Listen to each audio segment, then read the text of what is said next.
Okey, alhamdulillah. Assalamualaikum warahmatullahi wabarakatuh. Innal hamdalillah nahmaduhu wa nasta'inu wa nastaghfiruh wa na'udzu billahi min shururi anfusina wa min sayyiati a'malina may yahdihillah fala mudilla lahu wa may yudlil fala hadiya lahu. Asyhadu an la ilaha illallah wahdahu la syarika lahu wa asyhadu anna Muhammadan 'abduhu wa rasuluh. Allahumma shalli wa sallim ala sayidina Muhammad wa ala alihi wa ashabihi wa man tabi'ahum bi ihsani ila yaumiddin. Amma ba'd. Saya mulakan Kak Syafi ni setaku pengemudi ataupun moderator kita pada pagi ni. Kemudian perempuan yang dirahmati Allah Subhanahu Wa Taala. Jadi alhamdulillah kita sambung seperti mana yang kita sedia maklum setiap Selasa minggu pertama dan ketiga. Okey, jadi hari ini kita sambung berkenaan dengan isu berkait dengan jual beli paksa rela kan. Okey, so nota dah ada dalam kita punya chat tu. Okey, so secara umumnya sebenarnya bab ni penting kita tahu sama ada kita sebagai orang yang menjual ataupun sebagai orang yang membeli, kerana terlalu banyak dalam isu-isu semasa ni kadang-kadang kita tak boleh counter ataupun kita tak boleh pun nak meletakkan harga, tetapi ataupun nak menetapkan spesifik ke apa perkhidmatan ke barangan ke ataupun apa-apa saja, melainkan kita ambil. Ataupun istilah take it or leave it kan, kita ambil ataupun tak payah ambil kan, tinggal dia. Jadi banyak sebenarnya dalam isu-isu muamalat yang kita nak detailkan pada hari ini insya-Allah. Okey. So kita sekejap, saya share. Pergi kepada slide perbincangan berkenaan dengan isu jual beli paksa rela ni. Ada ke jual beli paksa rela? Okey, jadi kita katakan secara umumnya memang ada, dan ada kategori-kategorinya dan ada perbincangan-perbincangan dia. Okey, jadi secara ringkasnya kita nak faham dulu jual beli ataupun akad dipanggil paksa rela ni dalam Arab dipanggil iz'an. Okey, iz'an. So iz'an ni iz'an. Okey. So iz'an ni adalah satu akad ataupun saya ambil takrif-takrif ni dalam beberapa kitab yang disebutkan dekat sini. So pertama sekali Syekh Al-Ba'li mentakrifkan jual beli al-iz'an adalah ataupun paksa rela, akad yang mana dilakukan oleh penjual dengan meletakkan syarat-syarat tertentu lalu diterima oleh pembeli tanda memiliki ni tanpa ni. Okey. Tanpa memiliki hak untuk berbincang ataupun berkompromi. Kan? Jadi kita kata dalam istilah iz'an ni dia lebih kepada sebelah pihak. Kan? Kalau contohnya kita kata tak payah pergi jauh lah. Kita panggil akad yang dipanggil sebagai ijarah. Kan? Ataupun ujrah. Kan? Ijarah ataupun ujrah ni macam sewa lah. Jadi kalau kita kerja sebenarnya kita kerja dengan tak kira lah kerajaan ke ataupun swasta. Jadi bila kita dapat offer letter tu, kita terima tu, jadi sebenarnya dia akad ijarah. Dia sewa perkhidmatan dan kepakaran kita. Kalau kita bidang marketing, bidang admin, bidang apa, maka dia maksudnya majikan menyewa kepakaran kita. Baik, jadi bila disewakan kepakaran kita tu, berlakulah upah. Jadi upah yang dibayar secara bulanan. Jadi upah bulanan tu sendiri, kalau kita tengok, dia telah tetapkan, katalah contohnya berapa hari ni budak-budak demand 5K. 5K contohnya kan. Ataupun 3K kan. Tak tahulah. Okay. Tapi kita kata munasabah jugalah kan. Mungkin. Tapi ialah faktor-faktor tu penting kan untuk ditengok. Okay. Jadi 3K ke ataupun 5K ke tak kisah. Tapi dari sudut asasnya 5K ni apa jadi yang kita kena buat? 1, 2, 3, 4, 5. Job description. Tugasan kita tu apa yang kita kena buat. Jadi kita tak boleh nego. Kita kata boleh tak yang ni kurangkan sikit. Yang ni bagi saya 2 je lah jadi. Daripada 5 ni bagi 2. Tak boleh. Maksudnya syarikat telah menetapkan. Jadi akad tu terpaksa kita terima. Dan apatah lagi kita baru cari kerja. Baru nak memulakan kerja. Kalau demand sangat memang tak dapat lah. Jadi kita terpaksa terima. Maka sebenarnya itu adalah paksa rela. Dibayar gaji sekian-sekian, kena buat sekian-sekian, kita paksa, kita terima je, tak ada nego lah.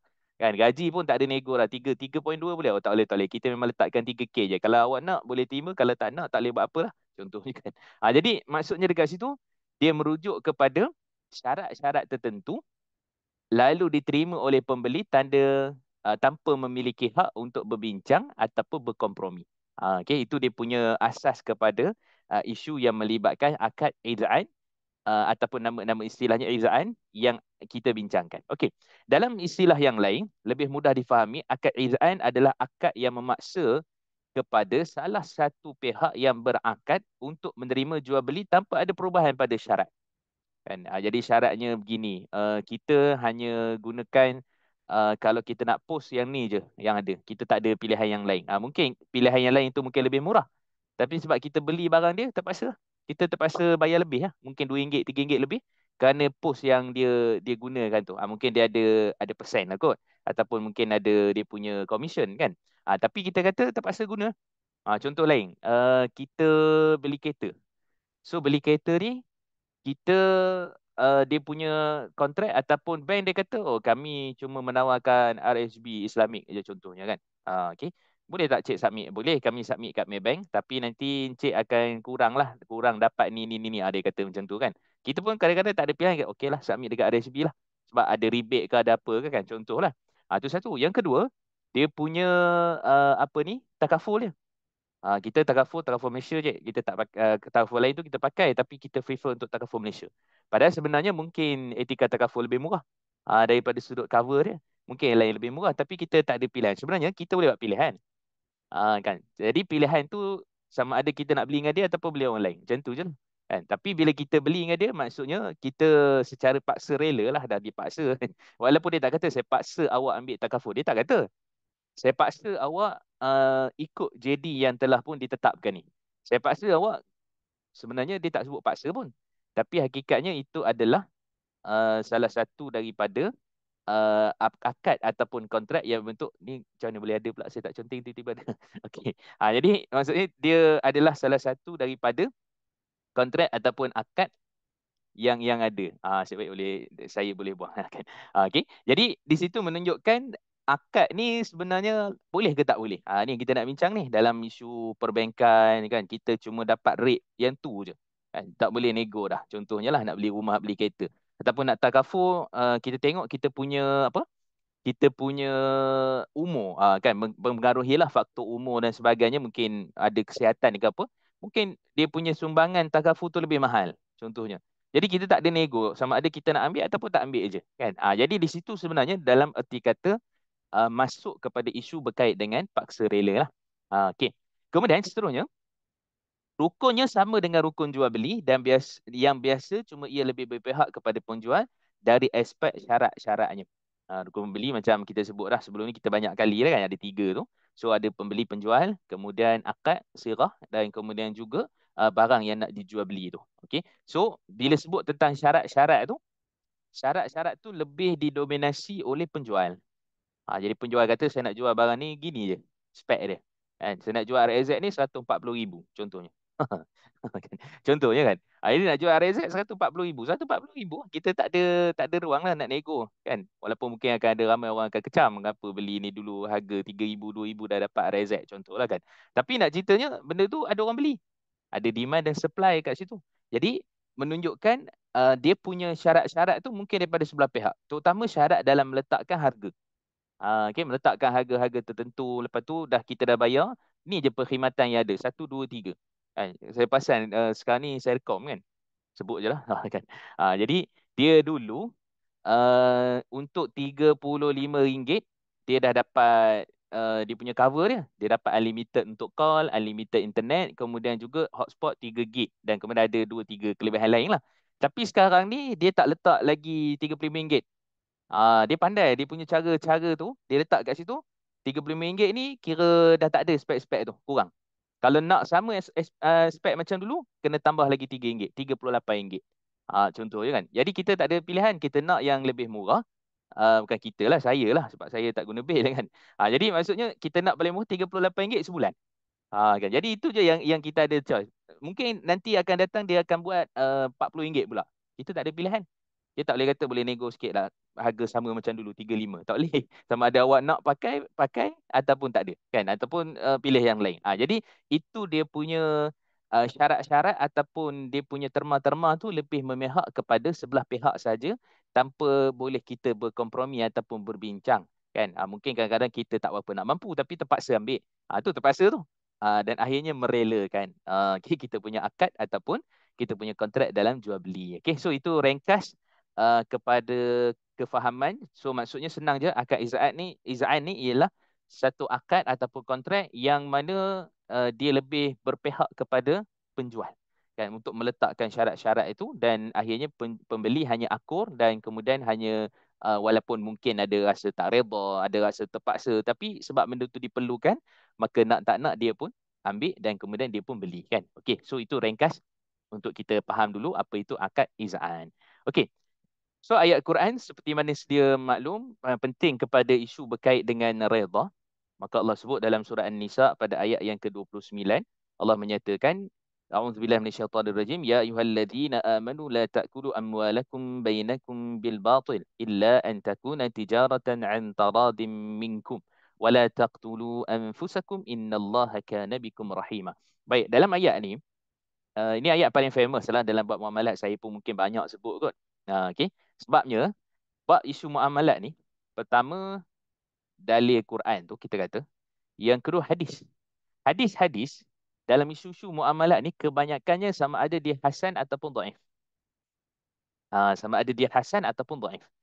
Dan kemudian ada juga hadis-hadis tu dalam bab jual beli ni dia pakai hadis yang sama, dalam jual beli yang tu pun hadis yang sama tapi konteks berbeza. Boleh jadi. Sama juga dengan ayat Quran. Walaupun ayat Quran ni kalau ikutkan banyak jugalah ayat-ayat tentang muamalat tu. Walaupun sebenarnya harta pusaka dia tak melibatkan muamalat sangat. Dia lebih kepada harta pusaka lah. Kan? Ataupun hutang. Hutang-hutang lah dia tak melibatkan sangat muamalat. Tapi bila jual beli berhutang, dia melibatkan muamalat.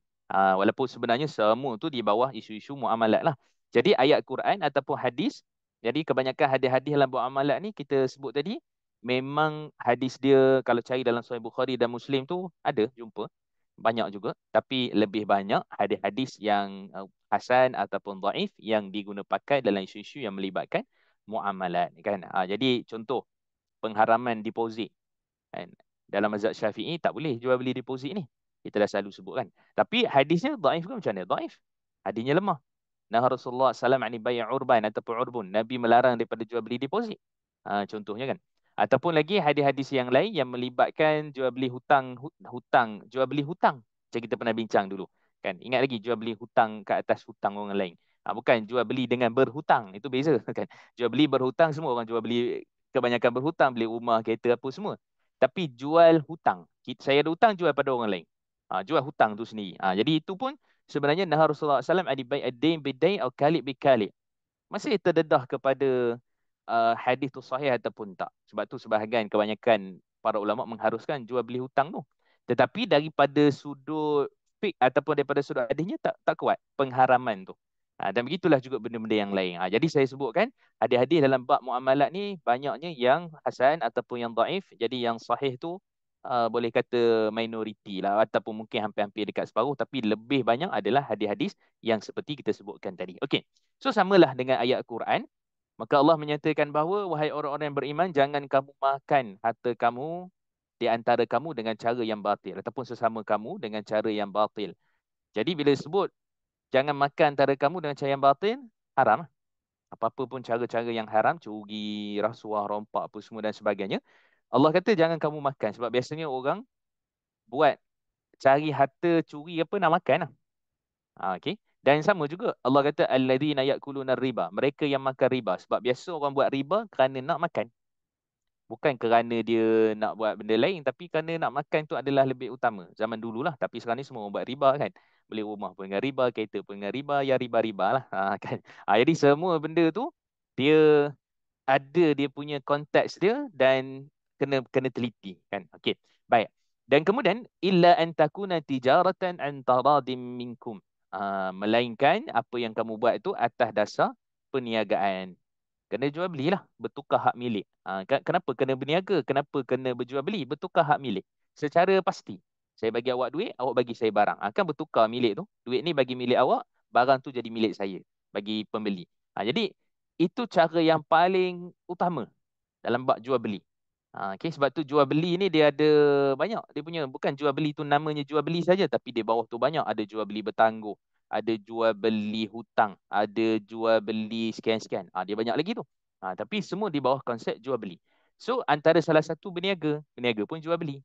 Kan harta saham pun kita beli saham. Kan? Ataupun benda-benda yang lain. Maka semua tu konsepnya adalah jual beli. Dan yang paling penting yang kita nak bincang antara minkum, dasar suka sama suka di antara kamu. Okay? Janganlah kamu membunuh dirimu ataupun saling membunuh diri kamu, sungguhnya Allah amat penyayang ataupun kasih kepada kamu. Okey. So dalam ayat ni, sebab tu kadang-kadang Quran, Allah kata daripada sini sampai sini. Okey, kaedah dalam Quran ni, kaedah hukum ni, boleh tak kita ambil skrat-skrat ayat Quran untuk letakkan hukum? Walaupun dalam konteksnya Quran tu berbeza dia punya maksud dan sebab turun dia. Contohnya orang selalu berhujah dengan ayat wala tulqu biaidikum ila tahlukah. Jangan campakkan diri kamu ke lembah ataupun kepada kebinasaan. Betul tak? Semua bab orang guna dalil tu. Mat rempit bawa motor laju, bawa motor apa kira Superman ke apa ke, dia kata jangan campakkan diri kamu ke lembah kebinasaan. Contoh kan. Nampak orang hisap rokok, apa semua dia pun kata jangan campakkan diri kamu ke lembah kebinasaan. Kan? Lepas tu tengok orang langgar traffic light. Lepas tu dia berkata, jangan campakkan diri kamu ke lembah kebinasaan. Sebenarnya ayat tu turun pasal apa? Ayat tu turun pasal orang bakhil. Orang bakhil, dia tak nak bersedekah, maka Allah kata, jangan kamu campakkan diri kamu ke lembah kebinasaan. Ni bacalah tafsir Qurtubi ke, Tabari ke, dan lain-lain, atau Ibnu Katsir pun, kita akan jumpa, maksud ayat tu turun adalah kerana, kalau saya lupa ayat berapa, tapi surah Al-Baqarah tu, boleh, kalau dia boleh letak dalam chat kan. Wala tulku biaidikum ila tahlukan. Jangan campakkan diri kamu ke lembah kebinasaan. Jadi, ayat tu turun kerana orang bakhil. Mereka tak bersedekah. Maka tak sedekah tu maksudnya mencampakkan diri dia kepada kebinasaan sebab dia sangat bakhil. Dia sangat kedekut. Kan? Sama ada di dunia ataupun akhirat. Bila orang bakhil ni pun orang tak suka, di akhirat apatah lagi. Kan? Jadi Allah menyebut tentang itu. Tapi semua orang guna, bila ada je benda-benda berbinasa, memudaratkan, semua. Vape pun sama. Jangan kamu campakkan diri kamu ke lembah kebinasaan. Kan? Jangan isap vape. Kan? Jadi dalil tu begitu. Okey. So maksudnya, ayat Quran ni sebenarnya dia ialah dia raw kan, dia bahan mentah. Jadi bila kita gunakan untuk sesuatu hujah dalam konteks yang mungkin berbeza sikit tapi masih dalam bumbung yang sama, payung yang sama. Jadi boleh jadi dia adalah salah satu daripada benda yang dibenarkan. Contohnya apa ni, yuridullah bikum yusr wala yuridu bikumul usr, juga dalam surah Baqarah. Allah mengkehendakkan kepada kamu mudah, Allah tidak mengkehendakkan kepada kamu susah. Kan, ataupun dalam ayat yang lain, ayat itulah apa maksud ayat tu, ayat tu cerita tentang puasa. Maksudnya boleh berbuka puasa time kamu sakit, waktu kamu sakit ataupun bermusafir. Ayat tu cerita tentang puasa, tapi semua benda, oh dalam agama ni kita jangan menyusah-nyusahkan, kita mudahkan. Mudahkan dengan memudah-mudahkan, beza tu. Kan, maksud agama mudah-mudah, tapi kita mudah-mudahkan agama, yang tu tak boleh. Kan, contohnya jamak. Imam Ahmad, Imam Khattabi dan lain-lain sebut jamak ni ada sebab 4 perkara. Kerana musafir boleh jamak. Saya tak cerita qasar ni, saya cerita jamak kan. Boleh jamak. Kerana sakit boleh jamak. Kerana keadaan darurat boleh jamak. Kerana keadaan mendesak boleh jamak. Hatta Imam Nawawi pun memilih pandangan ni kan. Jadi masuk 4 perkara, kerana musafir, kerana sakit, kerana darurat, kerana terdesak. Jadi kita tengok sepanjang masa terdesak. Kan? Sikit-sikit jamak, sikit-sikit jamak. Tak boleh lah. Sebab tu kata Al-Hafiz Imam Ibn Hajar Al-Asqalani, syarat nak jamak ni 3 syarat. Pertama, tidak dibuat kebiasaan. Yang kedua, tidak mempermain-mainkan hukum hakam agama. Asyik jamak je dia ni kan. Okay. Dan yang ketiga, iaitu dia dalam keadaan yang benar-benar mendesak. Tidak mempermainkan agama. Kemudian apa ni, tidak dilakukan ataupun seringkali ataupun biasa melakukannya cuma dalam keadaan tertentu, dan yang ketiga kerana darurat ataupun terdesak. Itu juga pandangan Syekh Atiyah Saqar dan ulama-ulama yang lain. Jadi maksudnya kat situ ayat itu cerita tentang lain, tapi ditempelkan ataupun digunakan hujah kepada benda-benda yang lain. Jawapannya daripada sudut fiqh boleh. Boleh, tapi janganlah sampai lari merata-rata lah. Kan? Tapi kita kata masih dalam konteks yang untuk menjaga nyawa ke apa ke, masih lagi dalam perkara yang dibenarkan. Kenapa saya cerita benda tu? Okey, ayat ni Sayyidina Amr bin Al-As radhiyallahu anhu gunakan hujah, dia boleh, dia kata wala taqtulu anfusakum innallaha kana bikum rahimah. Kan? Sayyidina Amr bin Al-As radhiyallahu anhu ni boleh cari dari riwayat Imam Tirmizi ataupun Ibnu Majah, hadis tu sahih ataupun paling kurang pun hasan. Kan beliau pergi perang Zatul Salasil. Bila pergi perang Zatul Salasil ni antara perang yang Nabi tak ikut. Perang Zatul Salasil ni kan, Nabi SAW ada banyak peperangan, Nabi ikut dalam 23 ke 55 macam tu lah. 55. Ada yang kata 23 sebab uh, dipanggil syariah ataupun gerakan mata-mata untuk pergi tinjau tu dikira perang juga tu, walaupun mungkin dia skala yang kecil. Tapi yang perang macam Badar, Hunain apa semua tu perang lah. Jadi bila digabungkan tu lebih kurang dalam 23. Tapi kalau dipecah-pecahkan 55. Itu antara siri peperangan lah yang ada pada zaman Nabi SAW, dan kemudian yang Nabi ikut tu sebahagian. Okey, sebahagian.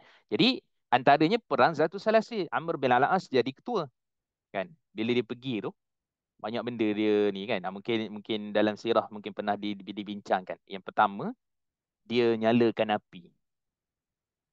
Ataupun dia kata jangan nyalakan api. Padahal waktu tu musim sejuk. Jangan nyalakan api. Padahal musim sejuk.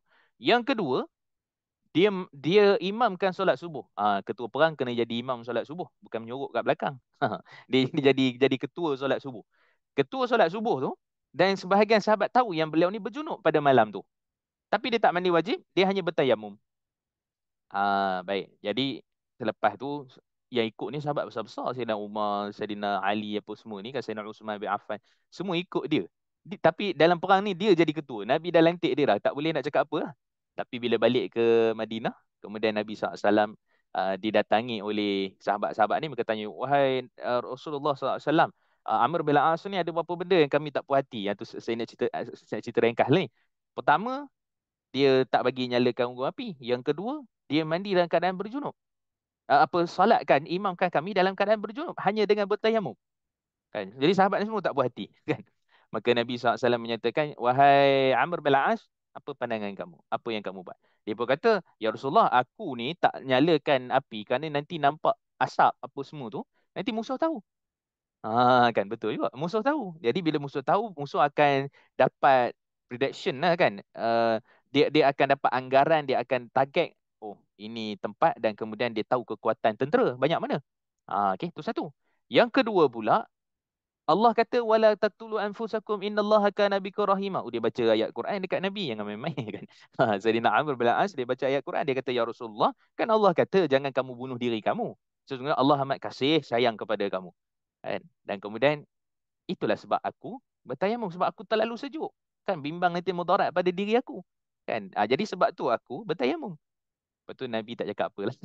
Nabi tak kata kau salah ke apa. Nabi diam. Dalam riwayat sebut Nabi senyum lah. Maksudnya tindakan yang dia buat tu betul dan hujah yang dia gunakan tu betul. Tapi dalam ayat ni apa kaitan tayamum? Dalam ayat ni cerita tentang jual beli. Jadi ini sebahagian daripada apa kita kata kaedah istidlal, kaedah berhujah dalam fiqh. Boleh mengambil hadis ataupun ayat Quran walaupun mungkin dia tak ada kaitan sangat, tapi dia boleh jadi hujah secara umum. Macam tadilah hujah kenapa kamu bertayamum, kerana tak nak bunuh diri, tak nak mudaratkan diri. Kan sebab Allah kasih kepada kita. Jadi sebab tu bertayamum, tidak mandi wajib. Kalau mandi wajib mungkin mudarat. Contohnya kan sebab air sejuk. Jadi tapi ayat ni cerita tentang jual beli. So ini kaedah dalam fiqh, maka harus hukumnya untuk berhujah. Tapi kita hujah tu bukan kita pandai-pandai sendiri. Ni semua para ulama lah. Kita tengok hujah para ulama menggunakan benda-benda yang seperti ni kan. Okey, contoh lain. Hadis tentang wasiat 1/3. Okey. Kalau kita nak potong, maksudnya kes mencuri kan, tangan ni daripada mana ke mana? Kan. Adakah sendi? Kalau orang tu dia mencuri, adakah potong sendi ataupun potong kat sini? So, berapa bahagian ni? Dalil tak menyebut secara jelas. Baik dalam hadis ke nak 1/3 ke 1/2 daripada tangan ke, ataupun potong jari je ke, kan? Ataupun bagaimana? Jadi sebahagian para fuqaha, macam sebahagian daripada mazhab Abu Hanifah menyatakan 1/3. Dalilnya dalil wasiat daripada Sa'ad bin Abi Waqqas tu. Kan yang Nabi kata boleh, yang Sa'ad bin Abi Waqqas kan kita pernah bincang dulu. Sa'ad bin Abi Waqqas kata boleh tak aku berwasiat 2/3 harta aku? Nabi kata tak boleh. Boleh tak aku berwasiat separuh harta aku, 1/2? Nabi kata tak boleh. Kalau 1/3, na'am wasulu sekasih, kata Nabi. Ya boleh, dan 1/3 tu banyak. Maka hadis wasiat tu ditampal kepada hadis potong tangan. Mereka kata jangan lebih pada 1/3 nak potong tangan. Yang terbaik pada sendi. Sendi ni ke? Tengoklah macam mana kan. Tapi kita kata, apa kaitan hadis wasiat 1/3 dengan potong tangan? Jangan lebih 1/3. Sebenarnya kalau separuh, Kan. Kalau kurang lagi 1/3, mungkin dia kot sini. Jadi itu dia punya perbincangan ataupun konteks kadang-kadang digunakan. Cuma kaedah istidlal ataupun berhujah itu mengambil hujah, dia berhujah satu. Tapi kaedah memahami hujah, kaedah faham dalil tu. Kaedah dipanggil sebagai apa? Dia ada istilah-istilah dalam sufik mantuk ke mukhalafah ke apa dan sebagainya. Tapi kita nak kata ringkasnya itu kalau ada orang berhujah guna dalil dan Quran tapi mungkin isu tu berbeza sikit ataupun berbeza dengan konteks kenapa ayat tu turun.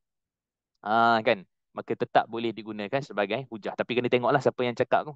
Kan, kalau orang awam dia kena perhatikan jugalah, tapi kalau para ulama yang memang kita tahu keilmuannya, yang itu mungkin kita boleh tengok cara dia berhujah. Okey, so Allah menyatakan, jauh kita pergi sebab ni penting, sebab kita nak memahami adakah boleh ambil ayat tu sekerat-sekerat untuk berhujah, kan, ataupun bolehkah mengambilkan ayat tu turun sebab lain tapi kita berhujah gunakan untuk tempat yang lain. Jadi itu dia punya kaedah.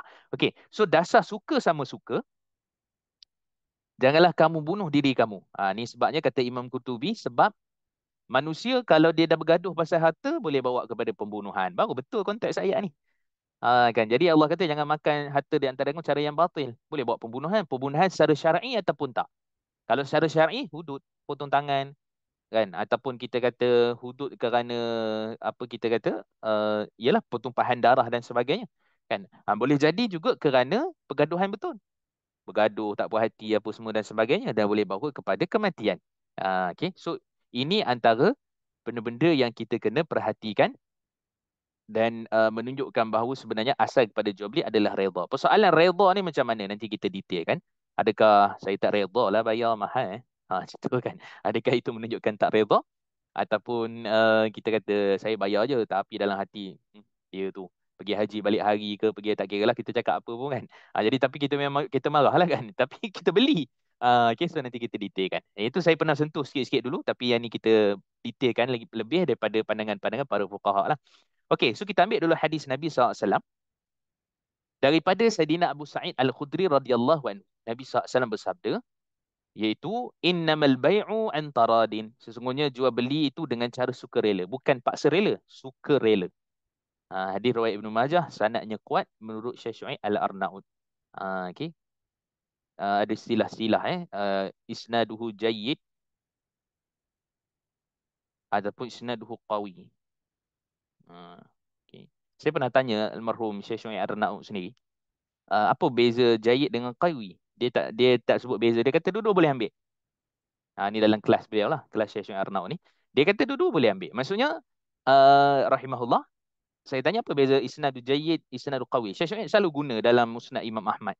Hari ni orang bergaduh pasal musnad Imam Ahmad. Saya pun tulis juga. Orang Imam Ahmad kot kan. Takkan ustaz-ustaz yang kecil-kecil ini nak pergi kritik ke apa. Kritik berbincang ilmiah tu tak ada masalah. Tapi sampai macam fitnah buat tuduhan tu tak patut lah. Kita kena bela lah imam-imam Ahlussunnah wal Jamaah. Kan? Okay, so maksudnya isnadu jayyid, isnadu qawi. Kan? Isnad dia bagus, isnad dia kuat. Dua-dua boleh diguna pakai. Kata Syekh Syuaib, dua-dua boleh ambil. Jadi sanad kuat ni qawi. Kalau nanti kita jumpa sanadnya baik, istilahnya baiklah kalau jayyid. Okey jugalah. Ni kalau tuan-tuan biasa jumpa, perempuan biasa jumpa, setiap kitab-kitab yang ditahqiq oleh Syekh Syuaib Al-Arnaud rahimahullah, ditahqiq ni maksudnya dia nilai semula hadis-hadis tu. Statusnya apa semua tu. Dan kemudian kalau dia kata isnadu jayyid, isnadu qawi, kalau kita baca kitab beliau, maka itu semua adalah diterima. Atau kita baca terjemahan kan. Hadis riwayat sekian-sekian, Syekh Syuaib menyatakan sanadnya kuat. Maksud isnad dia qawi lah. Sanad dia kuat lah. Okay, ataupun sanad isnaduhu jayyid, isnad dia jayyid, bagus. Maka dua-dua tu boleh ambil sebagai hujah. Ni faedah hadis. Okey. So innamal bai'u an taradin. Sesungguhnya jual beli itu yang berlaku. Sebab tu kadang-kadang baik ni apa? Jual. Kan jual. Beli dalam Quran, innallaha ashtara minal mu'minin kan? Allah membeli daripada orang beriman. Ishtara. Ishtara membeli. Baik menjual ataupun jual. Tapi Allah guna innamal bai'u. Sesungguhnya jual. Maksudnya jual beli. Okay. Sebab mustahil bila mana ada penjual saja tidak membeli. Kan? Ataupun ada pembeli tidak menjual. Mesti ada jual beli. Maka dalam konteks walaupun diguna innamal bai'u, maka semua tu konteks dia adalah jual, ada pembeli, ada penjual. Okay. Walaupun perkataannya sesungguhnya, kalau nak terjemahkan, sesungguhnya jual. Itu jualan itu dengan taradin. Jualan tu bila dah sebut jualan maksud dah jual. Kan? Dah jual tu mesti ada pembeli. Jadi sebab tu konteks tu saya terjemah sesungguhnya jual beli. Kan? Maksudnya pembeli dengan penjual. Okey. Imam Sana'ani, satu ulama besar, mensyarahkan kitab apa ni Bulughul Maram oleh Imam Ibn Hajar namanya Subulus Salam. Okey. So Imam San'ani berkata ketika mana redha adalah perkara tersembunyi, tidak dapat terzahir padanya, maka wajib berpegang kepada hukum zahir. Hukum zahir. Bukan Ustaz Zahiruddin. Tapi hukum zahir yang menandakan berlakunya redha iaitu sirah akad. Tidak boleh tidak lafaz akadnya jelas untuk menyempurnakan konsep reda. Maksudnya bukan tanya Ustaz Zahiruddin reda tak? Reda baru reda muamalat. Bukan, itu bukan maksud dia. Maksudnya zahir ni ialah zahir secara tindakan. Secara tindakan. Maksudnya kalau secara tindakan itu nampak berlaku jual beli tu. Berlaku transaksi tu. Orang tu apply, orang tu agree. Kan? Orang tu bayar. Maksudnya jual belilah. Walaupun mungkin dia kata kenapa mahal sangat apa semua ni. Nah ambil RM50. Contohnya kan. Berlakulah jual beli tu sebab hukum zahir. Sebab tu dalam bab redha, dalam isu muamalat ni, saya pun pernah sebut sebelum ni, untuk sempurna ataupun dikatakan redha dalam bab muamalat tu bukanlah saya redha ya jual beli ni. Sebab ada setengah-setengah tu dia silap faham. Penjual kan, saya redha jual dekat awak. Tak payah sebut pun. Kan, saya redha lah membelinya. Kan? Tak boleh sebut. Itu kita kata silap faham tu. Sebenarnya hukum zahir tu bila awak serahkan barang, duit tu bagi dekat penjual, itu hukum zahirnya jual beli lah. Okay, hukum zahirnya adalah jual beli. Okay, so ini dia punya konteks yang kita kena faham daripada sudut hadis Nabi. Ini pun sama juga antara din Allah kata tadi dan juga antara din kata Nabi SAW dalam hadis yang sahih seperti mana kita sebutkan ni. Okay, kita tengok satu hadis lagi. Okay. Waqad naha an-nabiyyu SAW an bai'in muttarin. Okay. Waqad naha an-nabiyyu sallallahu alaihi wasallam an bai'in ataupun an bai'in muttari. Kan? Ini okey. Jadi apakah maksudnya Nabi sallallahu alaihi wasallam melarang penjualan ataupun jual beli orang yang terdesak? Pernah tak kita beli barang orang terdesak nak jual? Tak kira saya ni nak pindah ni, kira terdesak nak jual ni, jual tong gas ke ataupun contoh dia tak ada duit ke apa ke, ni saya jual ni. Kan? Patutnya harga mungkin macam contoh Imam Ahmad sebut kan. Imam Ahmad menjelaskan, nanti saya detailkan hadis ni apa perawi majhul ni apa benda pula, nanti saya detailkan untuk faedah hadis lah. Imam Ahmad menjelaskan maksud hadis ini bahawa seorang yang terdesak memerlukan biaya lalu datang kepada anda untuk menjual barang miliknya dengan harga 10 dinar. Sedangkan harga barang tersebut 20 dinar. 10 dinar kalau last bulan 9 itu ini saya tak tengoklah update dalam 1640. Ini 1 dinar. Kalau 10 dinar 16,400 lah kot. Betul kan? Okey. So 10 dinar. 16,400. 1 dinar ada berapa? 1 dinar 4,25 gram. Kalau 1 dirham, 1 dinar 1 dirham. Sama. Dinar, dirham. Ni dinar juga. Din. 1 dinar. Okey. So 1 dinar 4,25 gram. 1 dirham berapa? 1 dirham dalam 2,975 gram. Okay. So 1 dirham tu dia punya kandungan perak dia 2,915 gram. Okay. Kalau dinar, 1 dinar kandungan emas dia 4,25 gram. Okay. Harga hari ni 1,600 kalau 1,640. Kalau dirham berapa? Dalam RM14 85 kosong. RM14, RM14, 8, RM14.85 lah. 15 lah. Okey, harga hari ni. 1 dirham dalam RM15. Tinggi tu. Cuba perempuan simpan dirham pula. Saya tak simpan lagi lah dirham ni. Tapi boleh cubalah sebab harga dia makin naik sekarang ni. Bagus kan untuk nak belilah. Beli dirham. Ataupun beli perak. Beli perak tu sendirilah. Harga perak ataupun harga dirham tu sendiri. Okey. So dalam hadis ni kalau 20 dinar harga 16,000. Harganya 36,000. Dia jual separuh harga. Okay. Daripada 16,000, 32,000, dia jual 16,000 je. Daripada 10 dinar jual 20 dinar. Maka kita pun beli.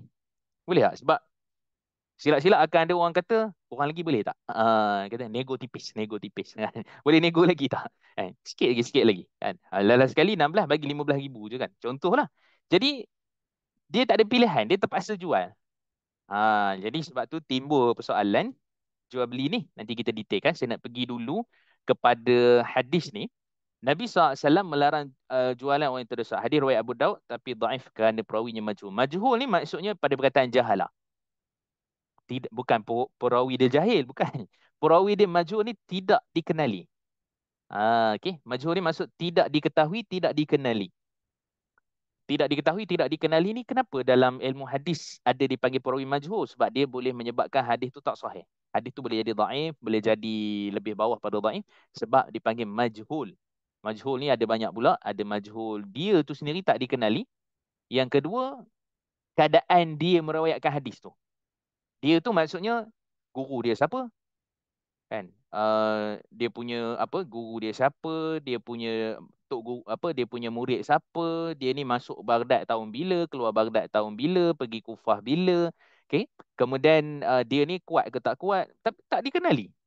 Sebab tu ilmu sanad hadis ni penting sebab untuk mengenali perawi hadis. Barulah kita tahu. Sebab tu saya kata kan ada orang silap faham, dia kata yang palsu tu dia punya rawi kan hadis sahih. Ataupun contohnya yang dhaif tu perawi dia kan hadis tu sahih. Ini satu silap faham. Sebab bila perawi tu sendiri dhaif maksudnya dipanggil credibility. Kan ataupun dia punya diri dia tu boleh dipertikai kan. Dia ni contohnya tak kuat hafalan dia. Dia terlupa banyak kan ataupun apa. Boleh dipertikaikan riwayat tu boleh jadi salah. Kan boleh jadi salah.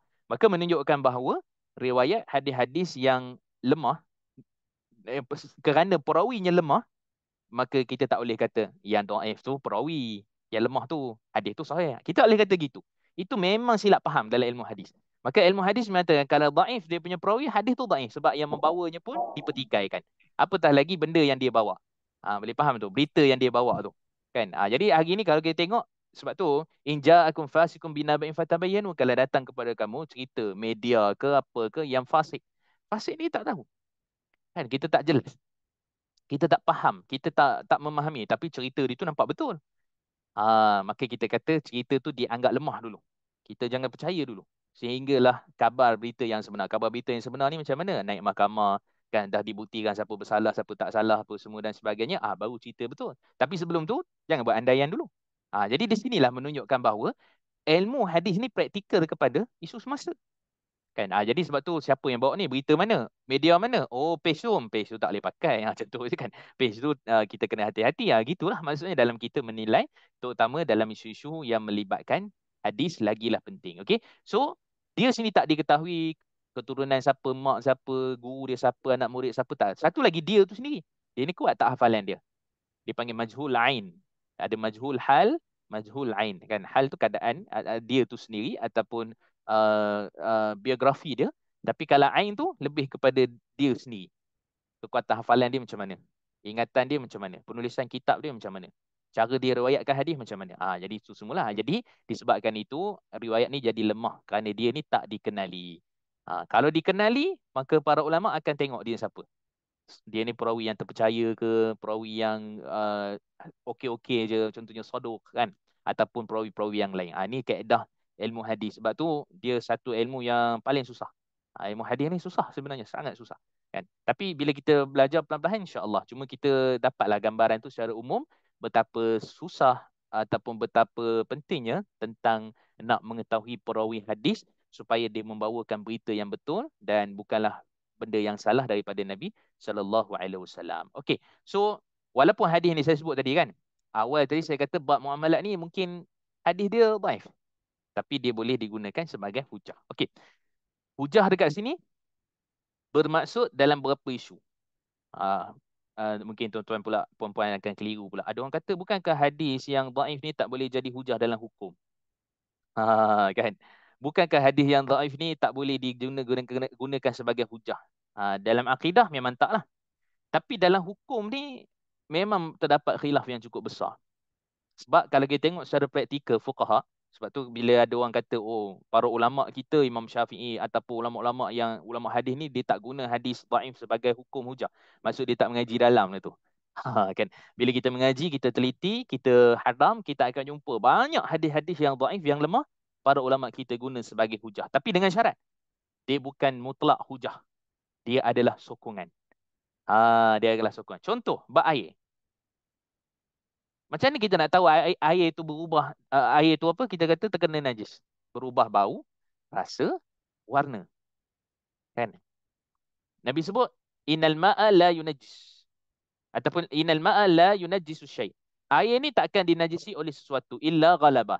Melainkan berubah ghayara ataupun bau apa ni dia punya raih, kemudian ta'am, rasanya, dan juga laun, warnanya. Kan? Okey. Bahagian pertama tu sungguh air tidak dinajis itu sahih. Tapi bahagian kedua, melainkan berubah bau rasa warna, dhaif, lemah. Imam Ibn Abi Hatim kata riwayat tentang jenis-jenis air ni, bukan jenis air. Maksudnya riwayat tentang perubahan warna, rasa dan bau untuk kena pasti najis ataupun tak, itu riwayat tu dhaif, lemah. Tapi itulah cara kita nak mengenal pasti macam mana air tu kena najis ataupun tak. Betul tak? Yang tengok baunya, rasanya, warna. Padahal hadis tu dhaif. Hadis tu dhaif maksudnya digunakan oleh para fuqaha. Kan dalam isu nak menentukan. Terutama dia ada beberapa keadaan. Pertama, jadi sokongan kepada hadis yang lain. Okay, ada hadis-hadis sahih yang lain tapi tak menyebut secara spesifik. Satu. Yang kedua, dah tak ada langsung hadis lain. Maka hadis dhaif tu boleh diperbincangkan. Samalah dalam isu ni. Jadi kita kata, kalaulah Nabi sebut Nabi telah larang, maksudnya memang tak boleh. Maka hukum asalnya an-nahyu ni tufidul haram, kan? Wahid ataupun larangan ni dia pergi kepada haram. Mana ada larangan, sama ada larangan haram ataupun makruh. Tapi asalnya haram. Maka kita kata tak bolehlah jual beli barang orang yang terdesak. Tapi kerana hadisnya adalah dhaif, boleh diperbincangkan lagi lah. Kan? Kita pun mungkin sebab niat kita apa dia? Nak tolong kawan. Kita pun bukanlah perlukan barang tu, tapi sebab dia memerlukan cash apa-apa, kita pun terpaksa beli barang dia. Mungkin terpaksa kat situ. Kan? Terpaksa beli dengan terpaksa jual. Itu tak apa, saya tak guna pun, tapi sebab nak tolong awak, saya beli je lah. Contohnya kan. Kan beli apa? Joran, mancing. Dan dia tak pernah pergi mancing pun. Kan? Suami pun tak suka mancing ke apa, dia ada hobi-hobi lain. Tapi kita terpaksa beli. Kan? Lepas tu buat apa? Memang tak gunalah kan. Tapi kita kata daripada sudut asasnya, dia menjual, katalah contohnya dia jual, ambil lah ni saya punya rod ni dengan saya punya mesin ni, ambil lah 1,500. Saya tolak, saya beli 8,000 contoh, ambil lah 1,500. Kan mahal tu alat-alat memancing ni perempuan kan. Jadi kena check. Kalau lagi suami-suami pergi mancing tu, kena tengok. Kalau dia kata murah je beli kat Shopee, tengok jenama tu, tengok apa semua tu, silap ribu-riban harga dia tu. Okay. Okay, so faham eh, kena tengok hobi-hobi suami ni juga. Okay. Marah encik-encik suami. Okay, so kat sini disebut dhaif ataupun lemah, maka kita perhatikan kerana perawinya adalah majhul. Okey. So, apa beza baik muttar, apa ni muttar, baik ikrah, baik mulja. Okey, ni saya ni kan sebagai level lah. Okey. So, pertama baik BM, baik muttar ataupun muttar. Kemudian yang kedua baik ikrah, BI. Yang ketiga baik al-malja. Saya ambil B, L lah, baik al-malja. Okay. So, baik mutar ni kategori 1. Baik ikrah ni kategori 2. Baik mulja ni kategori 3. The highest level lah. So, level pertama ni maksud level yang para ulama kebanyakannya, macam Imam Al-Abadi, Imam Sofi Rahman Mubarakfuri, dan banyak lagi lah ulama-ulama hadis yang lain. Bila bincang tentang ni, mereka menyatakan dia jual beli yang macam tadilah. Maksudnya dia terpaksa jual. Dan orang yang beli pun terpaksa beli. Tapi sebab kerana nak bantu. Maka hukumnya majoriti para ulama menganggap akad sahih. Akad tu sahih. Okay, akad tu sahih. Macam saya lah contohnya. Saya nak jual motor terdesak kan. Lepas tu Kak Liza pun beli. Macam tu kan. Jadi Kak Liza beli okey. Macam tu. Harga market mungkin dalam 30,000. Ambil lah 15. Saya kata kan, terdesak ni tolong lah kan, contoh kan. Jadi saya pun jual ke Kak Liza. Kak Liza kata okey, tak ada masalah. Saya tak guna pun motor ni. Macam tu kan. Jadi tak apalah, yang lain tu pula Kak Liza nak jual balik dengan harga lebih tinggi ke, itu tak ada isu dah. Cuma maksudnya jual beli tu berlaku. Maka jual beli seperti itu majoriti para fuqaha mengharuskan. Kan contoh saya nak jual laptop ke, saya nak lelong laptop ke, saya nak lelong ni ke apa ke, maka kita kata walaupun jauh di bawah harga pasaran, maka dia dibenarkan walaupun kita rasa terpaksa nak jual tu. Kan ada orang kata sayang ni, tapi nak buat macam mana, terpaksa jual kerana hidup itu keras. Contoh kan. Jadi terpaksa jual. Okey, so kemudian baik ikrah. Baik ikrah ni biasanya dia berpihak kepada dia dipaksa. Ikrah ni dipaksa juga. Tapi tadi terdesak. Tadi jual beli terdesak. Maksud muttar tadi jual beli terdesak. BI ni ikrah jual beli paksa. Paksa. Paksa ni maksudnya biasa dia berkait dengan pemerintah. Contoh, bukan pemerintah je ataupun contohnya bank ke institusi ke kan, kena jual kereta tu. Kena jual lah. Kan? Sebab apa? Kita tak bayar hutang. Contohnya. Jadi kita terpaksa menyerahkan semula kepada bank dengan hati yang amat pedih kan untuk menerima kenyataan tapi kita tak bayar. Macam mana kan? Jadi dia ada dia punya peringkat-peringkat dia lah. Berapa bulan dia call bank dulu ke macam mana ke dan sebagainya kan. Bila kita tak mampu kurangkan sikit komitmen. Buatlah dulu apa-apa kan. Tapi akhirnya katalah contoh memang tak boleh bayar. Maka terpaksa. Maka terpaksa dilelong. Kan? Terpaksa dilelong. Kita terpaksa menyerahkan. Contoh lain. Kita kata dalam bab berkait dengan muflis kan, muflis. Jadi muflis ni bila rumah tu disita dia apa semua kena kena kena jual untuk selesaikan hutang kita daripada senarai muflis kan. Nak tak nak kena kena begitu, tapi siapa yang buat? Hakim yang buat keputusan, hakim yang paksa. Tapi hakim tak katalah, dia bahasa dia lemah lembut lah, dia tak kata saya paksa awak jual rumah tu. Dia tak kata macam tu, tapi sebenarnya situasi tu paksa kan. Kalau tak jual rumah tu muflis ke ataupun saya boleh penjara ke, kena penjara ke apa, terpaksa kan membuat pilihan. Okey. Okey, so itu nombor dua. Nombor tiga, level yang paling tinggi, nombor apa, nombor dua ni majoriti mengharuskan. Walaupun ada sebahagian macam Abu Hanifah atau Imam mazhab Hanafi, sebahagian mazhab Hambali tidak membenarkan, tapi kita kebanyakan majoriti membenarkan. Sebab kalau tak jual lebih mudarat daripada dia. Dia kena menanggung beban hutang yang cukup besar, dia dimufliskan, kemudian dia pula kes-kes pensabitan mahkamah kalau tak boleh bayar sekian-sekian dan sebagainya kan. Jadi itu yang dimaksudkan. Okey, nombor tiga, jual beli al-malja. Malja ni secara zalim. Jual beli secara zalim. So yang ni majoriti para ulama menganggap tidak boleh jual beli macam tu. Kan? Contohnya jual beli secara zalim ni macam mana? Kita pergi paksa ke, paksa tu satulah kalau ada sebab musabab dia. Tapi yang ni memang sengaja. Kan? Kita buat tu kerana memang nak menzalimi.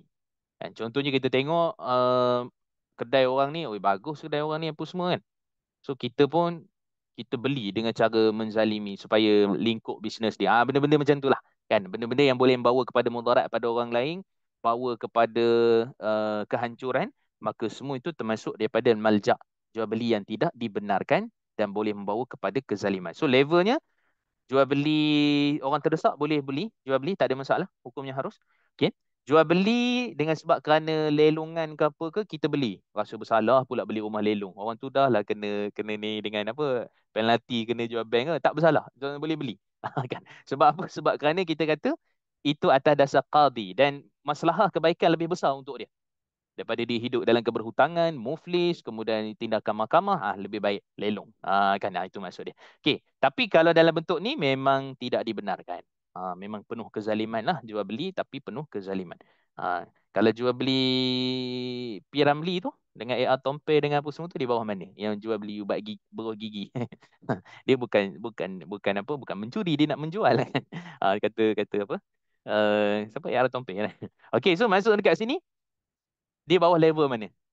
Mungkin bawah level 2 lah kot. Kan boleh jadi juga, ataupun sebenarnya dia adalah izan tadi tu, paksa rela. Rupanya P.Ramlee sendiri dah buat filem akad izan, paksa rela. Jual beli paksa rela. Kan dalam isu ketika mana bapaknya itu siapa? Bukan Sulaiman, Kelakon. Apa nama bapak dia dengan penasihat 25% tu lupa. Ahmad Nisfu berlakon tu kan. Kan dia dia sign tu kan. Siapa marah kena jual apa semua tu. Itu paksa. Tu paksa rela tu sebenarnya. Kan? Okey. Jadi itu merujuk kepada bahawa ada jual beli yang bentuk seperti itu, tapi kita kata dalam konteks perjanjian, syarat-syarat, maka dia kadang-kadang diharuskan melainkan jual beli al-malja' ni. Ini memang kena tak boleh lah. Ini masih diperbincangkan sebab kerana dia keputusan hakim yang melelongkan rumah ke apa dan sebagainya. Yang ini adalah terpaksa. Maka dalam konteks ni masih lagi keadaan diharuskan. Okey. Kemudian kita nak pergi kepada apakah dikira redha dalam muamalat. Ni pun penting. Okey. Redha seperti mana saya sebutkan sebelum ni, dalam bab muamalat ni dia bukan redha uh, kita saling redha meredai untuk jual beli, bukan. Seperti mana redha Allah kepada kita, kita redha kepada Allah, redha dua ibu bapa pada kita, kan, redha kita kepada kedua ibu bapa, bukan, bukan. Itu tak ada kaitan. Walaupun dalam konteks yang sama redha, tapi dalam buat muamalat, kata Syekh Mustafa Zarqa dalam kitabnya Al-Badkhal ila Fiqhil Am, Syekh Mustafa Zarqa, dia ni Jordan. Kenapa macam ni? Beliau ni Jordan, rahimahullah, meninggal. Siapa ngaji fiqah pasti akan jumpa. Antara ulama yang mujtahid ataupun boleh kata mujtahid lah, hebat. Dan meninggal dah, rahimahullah. Syekh Mustafa Zarqa. Kan? Dia Syria, duduk di Jordan. Di Zarqa lah. Zarqa tu salah satu tempat di Jordan. Okay. Jadi, beliau ni menyatakan, lihat pada bukti dan kedudukan. Okay, tu satu. Kata Imam Al-Qarafi dalam kitabnya Furu'. Imam Qarafi ni seorang ulama terkemuka dalam mazhab Hambali. Dari kitab dia Al-Furu' Al-Qarafi menyatakan, lihat pada lafaz dan perbuatan, uruf. So bila kita gabungkan dua ni dalam konteks masa, pada bukti. Pertama, bukti. So bukti ni apa? Bukti berlakunya jual beli. Saya transfer. Saya apa ni, kita kata saya apply, saya agree, saya setuju. Bukti. So bukti apa ni? Resit dia apa semua. Redha tu. Berlakunya lah jual beli. Okey, itu satu. Yang kedua, kedudukan. Okey, kedudukan ni maksudnya ialah keadaan jual beli tu.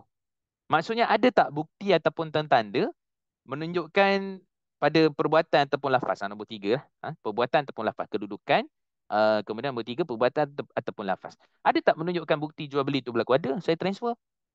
Walaupun harga tu mahal, tapi saya terpaksa beli. Kan? Terpaksa beli, kan? Saya transfer. Saya bayar.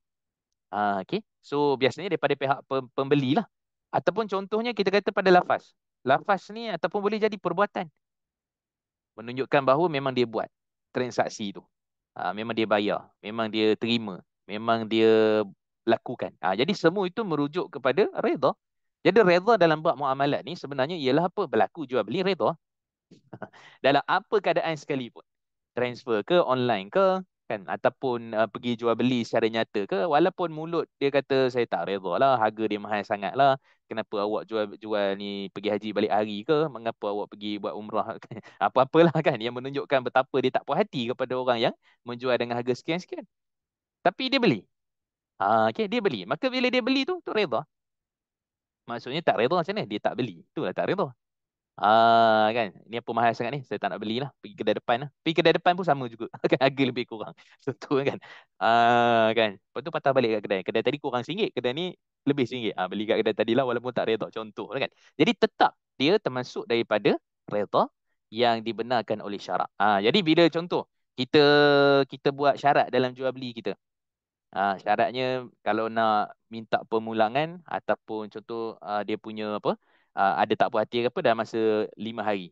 Lepas 5 hari dah tak ada. Tak ada, tak boleh lah. Kan? Jadi redha lah sebab kita dah baca term and condition dia, temah-temah dan syarat-syarat dia. Sebab dalam jual beli, dalam pelaburan, dalam apa semua ni, dia ada temah-temah dan syarat-syarat yang perlu diikuti. Maka bila kita setuju, bermakna itu adalah redha. Jadi jelas, jangan kata redha kena sebut saya redha ya. Jual beli dengan awak. Okay. Kalau gitu letih lah kita nak determine kan macam mana nak pastikan redha tu betul-betul berlaku. Maka kita kata berlakunya akad, berlaku serahan barang, berlaku jual beli, berlaku transfer, apply, agree dan seterusnya. Maka menunjukkan berlakunya jual beli, okay? Ataupun berlakunya redha. Okay. So clear yang tu. Okay. So nombor 5. Nombor 6, hukumnya kita nak tengok jual beli paksa rela ataupun akad izaan tadi. Baik. Okay. So hukumnya yang pertama harus. Majoriti ulama kata harus. Kedua kata makruh. Ketiga kata haram. Okay. Pandangan Syekh Hasan Al-Zawhari, satu ulama hebat. Syekh Dr. Nazir Kamal Hamad pun sangat hebat dalam bab muamalat. Sayyid Qutb Mustafa pun dalam muamalat. Tak silap saya beliau ni dulu di UIA. Lepas tu tak pastilah. Rasanya lah. Okay. Sultan ulama. Ulama Bahrain ataupun UAE. Syekh Dr. Ahmad Ali An-Nadwi, asal India. Syekh Dr. Muhammad Ali Aqari, ini Saudi. semua mereka ni menyatakan hujahnya ialah hadis dalam Ibnu Majah, orang Islam dipegang pada syarat. Al-muslimuna ala syurutihim, kata Umar bin Abdul Aziz, fama wafaqal haq. Syarat orang Islam tu mesti dipegang. Kan? Syarat orang Islam tu mesti dipegang. Maksudnya syarat yang menepati kebenaran. Contoh dia letak syarat. Macam tadilah saya kata syaratnya awak nak kerja pukul 9 sampai pukul 6. Awak tak boleh balik pukul 5. Awak tak boleh balik pukul 4. Kena terima lah. Kan? Dia punya job dia gini, gini, gini. Kan? Yang ni syarat dia begini, gini. Kan? Okay, kalau nak masuk melabur ni syaratnya begini, begini. Kalau nak buat jual beli ni, dia punya contoh dalam takaful kan.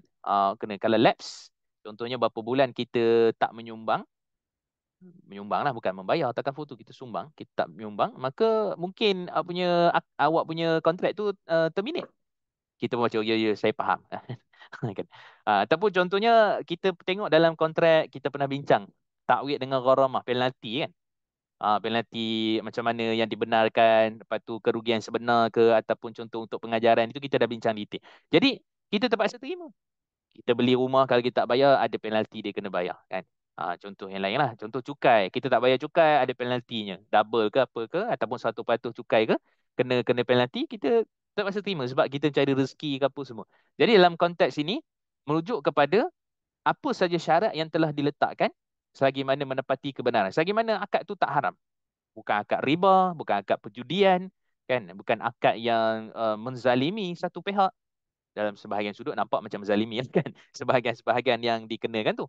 Tapi daripada sudut yang lain kita tengok sebab kita setuju. Sebab kita setuju. Sebab kita turunkan tanda tangan. Sebab kita mengambil ataupun berkontrak dan seterusnya. Maka hadis dia, Ibnu Majah menyebutkan dalam hadis riwayat Ibnu Majah, orang Islam dipegang pada syarat. Hadis ni hasan. Paling-paling kurang cerita dia hasan ataupun sahih lah. Okay. Jadi semua para ulama ni berhujah demikian. Kerana akad izaan ini dalam konteks masa cukup banyak. Nanti saya bawa contoh-contoh dia. Dalam kita punya perkongsian perkhidmatan awam, dalam perkhidmatan, dalam pelaburan, dalam kontrak yang kita hari-hari buat pun, kan, sebenarnya ada benda yang macam kita terpaksa ambil. Kan? Tak ada pilihan, tak ada choice. Ataupun mungkin ada pilihan tapi harga lebih kurang. Terpaksa juga ambil. Kan? Okey, so ini pendapat pertama. Pendapat kedua menyatakan makruh. Makruh. Pandangan ini dipelopori oleh Syekh Dr. Abdul Latif Saleh Al-Farfur. Ni guru kepada Syekh Dr. Zulkifli Muhammad Al-Bakri di Syria. Okay. Syekh Saleh Farfur ni ulama hebat di Syria. Dr. Abdul Latif Saleh Farfur ni anak dia, Dr. Abdul Latif ni hebat. Okey. Jadi pandangan beliau, hujahnya adalah logik, makul lah. Iaitu akad ini mengandungi monopoli yang diharamkan. Boleh membawa mudarat kepada individu dan masyarakat, maka sebarang kemudaratan mestilah dicegah. Okay. Jadi beliau menyatakan sebab dipelopori oleh sebahagian pihak. Saya letakkan syarat, kena bayar dalam tempoh 24 jam. Saya kena letak syarat, harganya gini. Kan? Berapa dia punya kualiti dia ni. Dengan harga demikian, saya terpaksa terima. Contohlah. Jadi dengan keadaan seperti ini, terpaksa. Tapi sebenarnya, ada banyak benda yang kadang-kadang kita banyak pilihan. Contohnya kedai ni mahal, kita pergi kedai ni. Kedai ni mahal, kita pergi kedai. Ada pilihan-pilihan lah.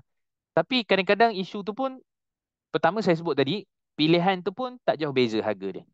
Mungkin 2 sen, mungkin 5 sen kan. Setakat tu, bukanlah sampai 5-10 ringgit dia punya perbezaan. Itu satu. Yang kedua pula, kadang-kadang kita memang langsung tak ada pilihan. Contohnya orang tinggal kat rumah flat kan.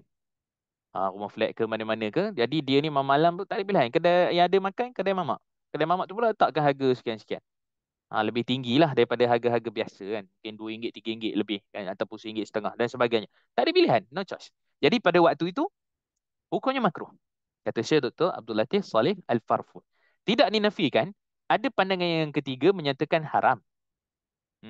Apa dia? Pandangan Syekh Muhammad Abu Zahrah. Ni ulama Mesir. Antara ulama yang terkedepan dalam fiqah. Cukup hebat. Meninggal dah rahimahullah. Syekh Dr. Wabah Zuhaili. Ni semua kenal lah. Okay. Juga ulama Syria. Ada adik dia seorang namanya Muhammad Zuhaili. Pun terkenal juga. Dalam fiqah. Dia orang ni, dua-dua ni pemuka mazhab Imam Syafi'i. Cuma Syekh Dr. Wabah Zuhaili dah meninggal. Syekh Muhammad Zuhaili. Muka sebiji. Sama. Kan? Sama. Syekh Dr. Muhammad Zuhaili. Syekh Muhammad Zuhaili masih hidup. Dia ada kitab Al-Mu'tamad fi Fiqh Syafi'i. Cukup hebat. Ada 5 jilid kitab dia. Okay. So, adik beliau dan juga Syekh Dr. Wabah Zuhaili ni Hujahnya ialah logik bahawa akad izaan menghilangkan keupayaan di dalam akad, tidak ada redha dan juga pilihan. Okey, tidak ada redha. Jadi maksud tidak ada redha dan pilihan tadi dari sudut pandangan ni tak berapa tepat lah. Kerana asalnya dah beli tu redha. Okey, dah beli tu redha. Cumanya kita kata menghilangkan keupayaan ni, keupayaan untuk nego, keupayaan untuk memilih, keupayaan untuk kita kata meletakkan harga sendiri dan sebagainya. Kan? Sebab tu kadang-kadang ada orang dia iklan kat Facebook kan. Dia jual katalah jual kereta ke apa, dia pun letak siapa betul-betul berminat PM tepi, sembang kari sila lari. Setakat tanya-tanya je. Dia tak beli pun tapi setakat tanya je beria tapi tak beli ke tepi kan, contohlah dia kata gitu. Okey, so ada setengah iklan tu dia kata harga pembeli letak, padahal dia dah harga-harga sendiri dah. Dia nak jual 15,000. Pembeli takkan letak 15,000, saya letak 10,000 je. Kan? Saya letak 15,000 bang. Contohnya kan. Bolehlah 14,000. Tapi saya ada modal 10,000. Tak jadilah jual beli kan. Jadi kita nak kata dekat situ, asalnya kalau kita nak kata haram, maka semua kita dah buat akad ni. Nanti saya bawa contoh-contoh cukup banyak. Semua kita dah buat. Bahkan ada pihak-pihak yang telah memaksa kita buat. Kita hanya setuju je. Tanpa berkata apa-apa. Tak perlu kata apa-apa. Kan? Jadi setuju je.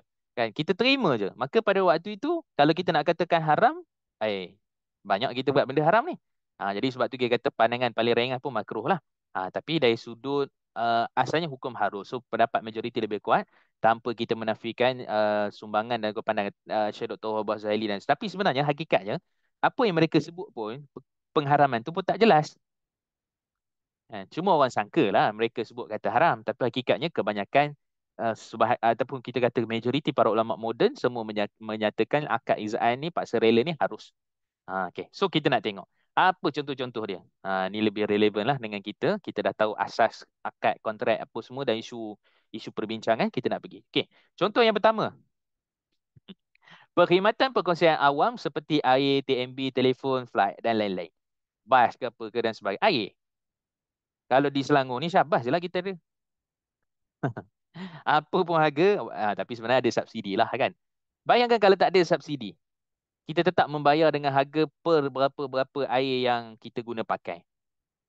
Kita ada choice, ada pilihan. Walaupun di Selangor mungkin air dia murah sikit lah kan. Ada tempat mungkin percuma. Kan? Ada telah ditanggung satu batu subsidi. Tapi kita ada subsidi tapi tak banyak lah kan.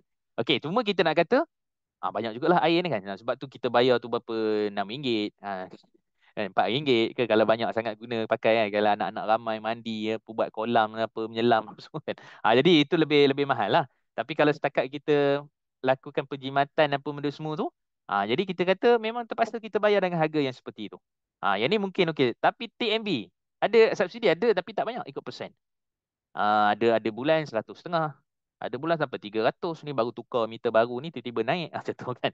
Jadi kita tak kata lah. Maksudnya walaupun kita kata mahal lah apalah terpaksa bayar lah kan transfer ketar tangan nak transfer. Mahalnya 300 setengah nak bayar macam tu ni kan. Tapi itu yang kita guna terpaksa lah bayar online. Contohnya kan. Habis tu bila yang tak reda kita kata potong pun potong lah pakai pelita dah. Tu tak reda. Kan. Pakai pelita lah, pakai lampu gasolin ke, pakai pakai apa, pakai apa, pakai enjin ke apa ke. Tapi setakat ni tak ada lagi lah. Semua orang bakat bayar belaka. Tak ada pula dia kata nak potong-potong lah sebagai pelita. Apa susahnya? Tak ada. Kan? Melainkan pada sebahagian tempat-tempat pedalaman mungkin tak boleh masuk ke, itu cerita lain lah. Tapi kita kata rata-rata semua orang bayar. Walaupun dengan keadaan mengeluh. Bayangkan kalau kata haram kat situ. Haram kita guna. Maksudnya TMB tu kena dilupus kan. Jangan ada TMB lah kan. Jadi tak boleh kata haram. Sama juga telefon. Kita ada macam-macam jenis kan. Wi-Fi, Unify lah, apa benda, Telkom apa dan sebagainya. Kita paksa membayar. Flat sama juga kan. Nak naik ataupun tak. Ni awak ada choice. Tapi setiap flight tu pun lebih kurang je harga. Saya tak nak naik flight, saya naik bas. Sampai lah 12 jam. Saya baru ni dengan orang rumah pergi pergi Perlis. 12 jam naik bas. Naik ATM 4 jam setengah. Contohnya kan. Jadi nak tak nak terpaksa. Nak naik flight kan apa? Naik flight kan turun ni kan nak kena ambil Grab juga, nak kena apa semua. Kat mana flight Sungai Petani kan. Jadi kena Sungai Petani Alostar Sungai Petani. Kan kena turun juga. Nanti nak pergi ambil Grab juga. Jadi kita kata daripada keadaan seperti ni kita ada choice tapi kadang-kadang terpaksa ambil. kena travel segera ke, nak kena ada pukul 10 pagi kat sana. Kan. Bos baru beritahu semalam, kita kena beli flight tiket sendiri, nanti baru claim. Biasa gitulah kan. Claim tu lambat-lambat masuk dia. Jadi claim pula. Jadi claim tu ambil masa. Lepas tu kita bayar. Patutnya harga RM199. Kan? Everyone can fly. Tak everyone juga. Kan? Ada orang terpilih-terpilih juga yang boleh fly dengan harga yang seperti itu. Kan? Jadi maksudnya dekat situ kita nak kata, tengok-tengok kena 300. Sebab apa? Ada kosong. Tapi flight tu besok. Pukul 9. Dah lah 9. Lepas tu delay pula. Delay tu kita tak boleh buat apa. Kan? Time dia nak apa, kalau kita lewat 5 minit memang kita kena tinggal. Tapi kalau dia delay 8 jam tak apa. Kan? Jadi ini pun satu hal juga. Kan? Tu sebab tu servis tu kena baiki lah kan. Dah lah delay. Setengah tu dia bagi okey. Flight pukul 10. Okey, kita akan naik pukul 11. Pukul 11, pukul 10.45 hantar pula message. Okey, flight delay pukul 12 pula. Pukul 12 pula hantar mesej, delay pula pukul 2. Pukul 2 baru naik flight. Contohnya kan. Jadi benda ni kita tak ada pilihan, tak ada choice.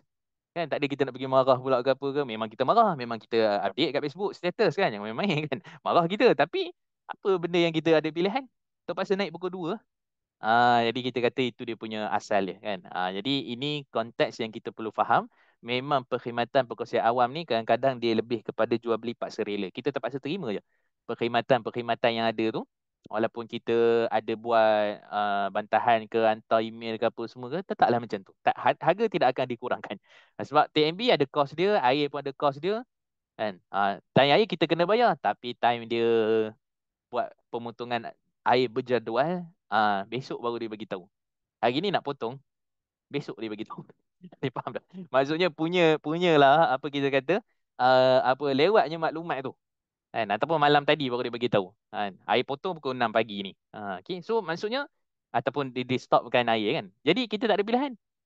Buat tadah ke tak ada air lah. Nak buat macam mana? Tapi ceritanya kita terpaksa membayar harga tu walaupun kita rasa tak setuju, tak suka, tak redha, tapi kita bayar. Once kita bayar, maka itu adalah redha, dan itulah pandangan majoriti seperti mana kita sebutkan tadi. Okey, itu contoh satu. Contoh dua, barangan bukan di bawah harga kawalan.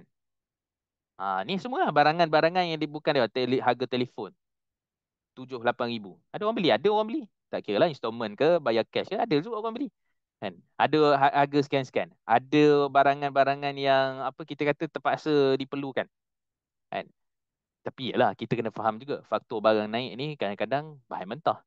Kan? Itu pun kita kena tengok. Memanglah zaman ada orang cerita 70-an, 60-an tu Maggi tu 5 sen satu satu satu. Memanglah zaman tu.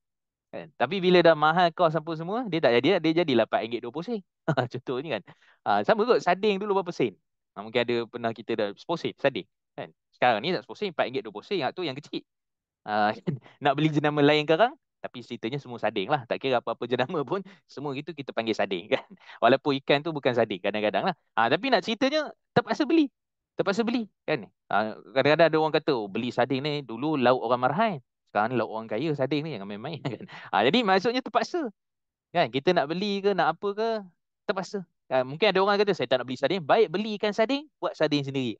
Kalau gitu okey. Itu maksudnya tak redha lah beli sarding tu. Jadi nampak tak? Maksudnya bab muamalat ni jangan kita trace redha tu macam seperti mana yang kita fahami. Okay? So selagi mana di bawah harga kawalan. Macam saya pernah cerita dulu kan, harga motor, harga kereta, harga apa, siapa yang tentukan? Dengan AP dia, dengan cukai apa benda semua. Terpaksa lah. Kan kita beri. Sebab tu di Malaysia ni antara kereta, harga kereta yang agak mahal. Malaysia ni. Kan? Okay? Tapi kalau beli luar negara pun bawa balik Malaysia, kena juga. Dia punya AP dia. Mahal juga kena bayar. Kan? Jadi kita tak ada choice, terpaksa nak bergerak, takkan jalan kaki. Kalau ada orang mungkin beli second hand ke, kan? Itu tu bulang. Kita ada choice, kita ada pilihan. Tapi kalau bagi siapa yang memang terpaksa ambil lah. Kan? Dia tak nak fikir. Dia terpaksa beli baru sebab 5 tahun pertama dia tak nak fikir pasal rosak ke apa. Patutnya begitu lah. Okay. Tapi 2 tahun dah rosak contoh kan. Tapi nak cerita asasnya memang kita terpaksa membeli barang-barang yang bukan dia. Maksudnya kalau bawang, lada itu memang di ayam ke apa ke di bawah kawalan lah. Kan? Tak adalah yang jual ayam RM80 sekilo. Tak adalah. Ayam Belanda tak tahulah berapa harga sekilo kan. Tapi dari sudut hukumnya kita kata masih dalam konteks dibenarkan. Sebab ada jenis barang-barang ni kita terpaksa beli sukar untuk nak dapatkan apa semua kan. Contohnya kita ada jenis tepung-tepung tertentu untuk buat kek. Sebab tu kek tu kan harga dia mahal sebab barang dia premium.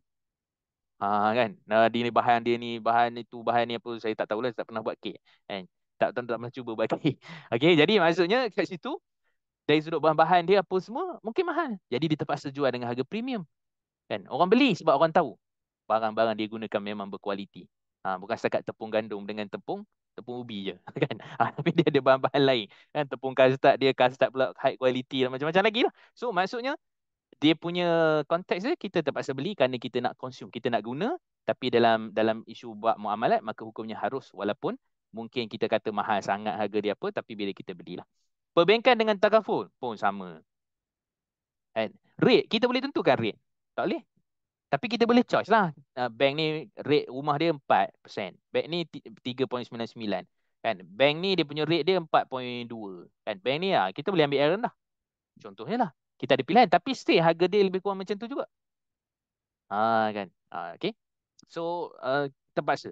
Terpaksa lah untuk kita kita mengambil juga dan kita tak ada choice nak kata kalau gitu boleh tak buat jual beli tak payah ada untung. Tak boleh lah bank pun ada investor kita kena bayar kan kita dah bincang dulu beza perbankan Islam apa semua dan sebagainya. Okey, sama juga takaful. Kan harga ikut umur. Kita menyumbang kan. Mungkin waktu muda-muda umur 20-an ke apa mungkin 100. Lepas tu naik-naik kan umur dah 50 takkan 100 lagi. Mungkin dah 350. Hampir 400 contohnya. Terpaksa. Terpaksa. Kalau tak kita tak ada perlindungan. Langsung tak ada perlindungan kalau sakit ke apa semua. Kan. Jadi itulah kadang-kadang mungkin tak ada kesedaran ke saya tak pastilah. Ramai orang minta sumbangan kerana sakit ni kan. Ni pembedahan jantung sekian-sekian 70,000. Ini sekian-sekian 120,000. Ini sekian-sekian sekian. Saya dah kata dah. Kalau kita ni macam saya ni bawah sikit pada B40 lah. Kan. Walaupun T15 belum dibincangkan macam mana dia punya apa semua. Kan. Jadi kita kata kalau tak boleh memang tak boleh bayar. 150 sebulan maksudnya kita menyumbang.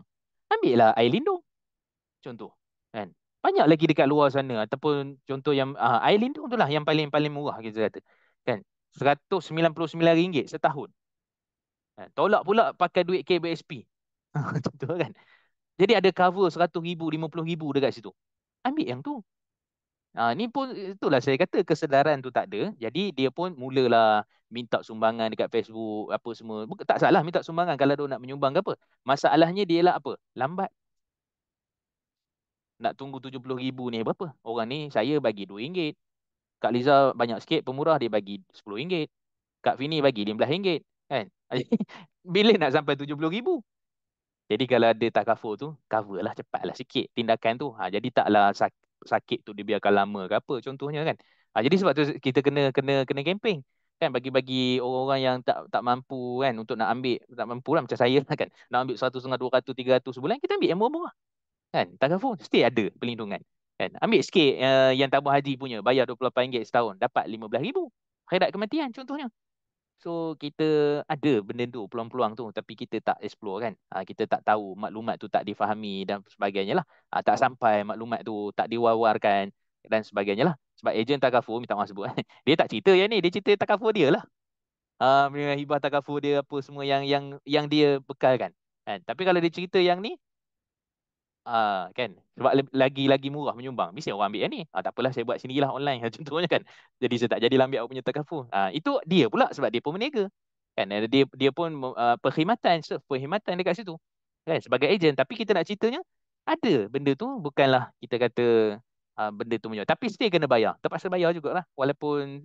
RM90 setahun terpaksa kena bayar jugalah kerana benda tu kalau tak kita tak ada kan kalau setakat mengharapkan akhirat kematian mungkin van jenazah, kafan jenazah 1,000 saja. Kan? Tapi benda-benda lain tu boleh membantu. Okay? So, kita tak ada choice, tak ada pilihan, terpaksa mengambil perkhidmatan, perbankan, apa semua. Melainkan kalau kita jutawan kaya lah. Kan? Beli beg pun 24 juta contohnya. Contoh lah kan, tak tahulah siapa. Okay, kan? Jadi, itu benda-benda yang lain. Jadi, ini cerita-cerita dia yang kita kena pastikan betul-betul dan kita pun faham dalam isu ni. Okay, syarikat-syarikat pelaburan. Contohnya bila sebut pelaburan ni macam tabung haji. Tabung haji ni tahu kan akad dia 2019 lain. Akad dia lepas 2019 lain. Okey, akad ni dia guna wadi'ah yad dhamanah. Wadi'ah yad dhamanah. Lepas tu dia guna akad wakalah. Wakalah bi istismar. Wakalah bi istismar. Okey. So apa bezanya? Dia bagi tahu kita, tapi dia paksa kita. Kan? Dia paksa kita tukar sendiri. Kan? Padahal kita tak tahu pun. Dulu rupanya, dulu kita guna akad wadiah yad dhamanah. Wadiah yad dhamanah ni maksud simpanan yang dijamin dia punya simpanan tu. Simpanan tu takkan hilang lah. Kita simpan 10,000, 10,000 lah dalam tabung haji tu takkan hilang. Okay? Tapi bila sebut wadiah, wadiah ni adalah simpanan. Yad dhamanah ni maksudnya dijamin. Itu bahasa mudah nak faham. Simpanan yang dijamin. Tapi simpanan yang dijamin, kan tabung haji pun akan bayar profit, dividen pada kita. Secara asasnya, dalam bab muamalat, bila namanya simpanan, kita tak boleh bayar profit pada asalnya. Sebab kita bukan buat pelaburan, kita bukan buat perkongsian, kita adalah menyimpan. Kan, contohnya saya simpan dekat Kak Liza, 5,000 contoh. Lepas tu Kak Liza kata, okey, saya akan bagi dividen 1%. Gitu kan. Saya tanya Kak Syida macam mana? Saya lebih sikit, 1.5% saya boleh bagi. Tapi simpan kat saya lah contohnya kan. Jadi, macam mana boleh bagi 1.5% tu sedangkan saya simpan? Tak boleh. Sebab dia akan, Kak Liza ataupun Kak Syida akan gunakan duit tu. Sebab gunakan tu untuk buatlah apa-apa supaya boleh generate profit, dividen, boleh bayar dekat saya. Jadi sebenarnya dia bukan simpanan. Okay. Ataupun kita kata qard. Dia macam pinjam. Kan? Pinjam, lepas tu ikutlah apa. Pinjam pun tak boleh janjikan dividen.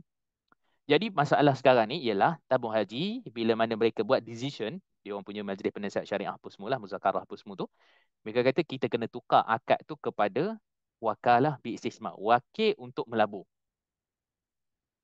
Kan? Kalau orang baca betul-betul tu seriau tu. Sebab bila wakil untuk melabur, melabur confirm ada untung rugi. Kan? Letak 10,000, tengok-tengok tahun depan, 8,000 je. Kan? Ke mana pergi? Kami melabur. Kan? Dan tabung haji kata. Tapi sebab kerana tabung haji ni kita kena ingat. Kenapa mereka berani buat? Sebab dijamin oleh kerajaan. Jadi kita punya deposit tu dijamin oleh kerajaan. Jadi apa-apa yang berlaku pun kerajaan akan jamin lah. Bukan PDIM macam bank apa semua, tapi kerajaan jamin. Kan? Kerajaan jamin. Sebab tu duit kita tu walaupun namanya wakalah bisnisma, wakil untuk melabur, apa beza akad atas dengan bawah? Akad atas tak boleh bagi dividen, tak boleh janjikan dividen. Akad bawah boleh. Maksudnya kalau kita letak berapa persen? Mungkin 3% boleh dapat. Boleh, tak ada masalah.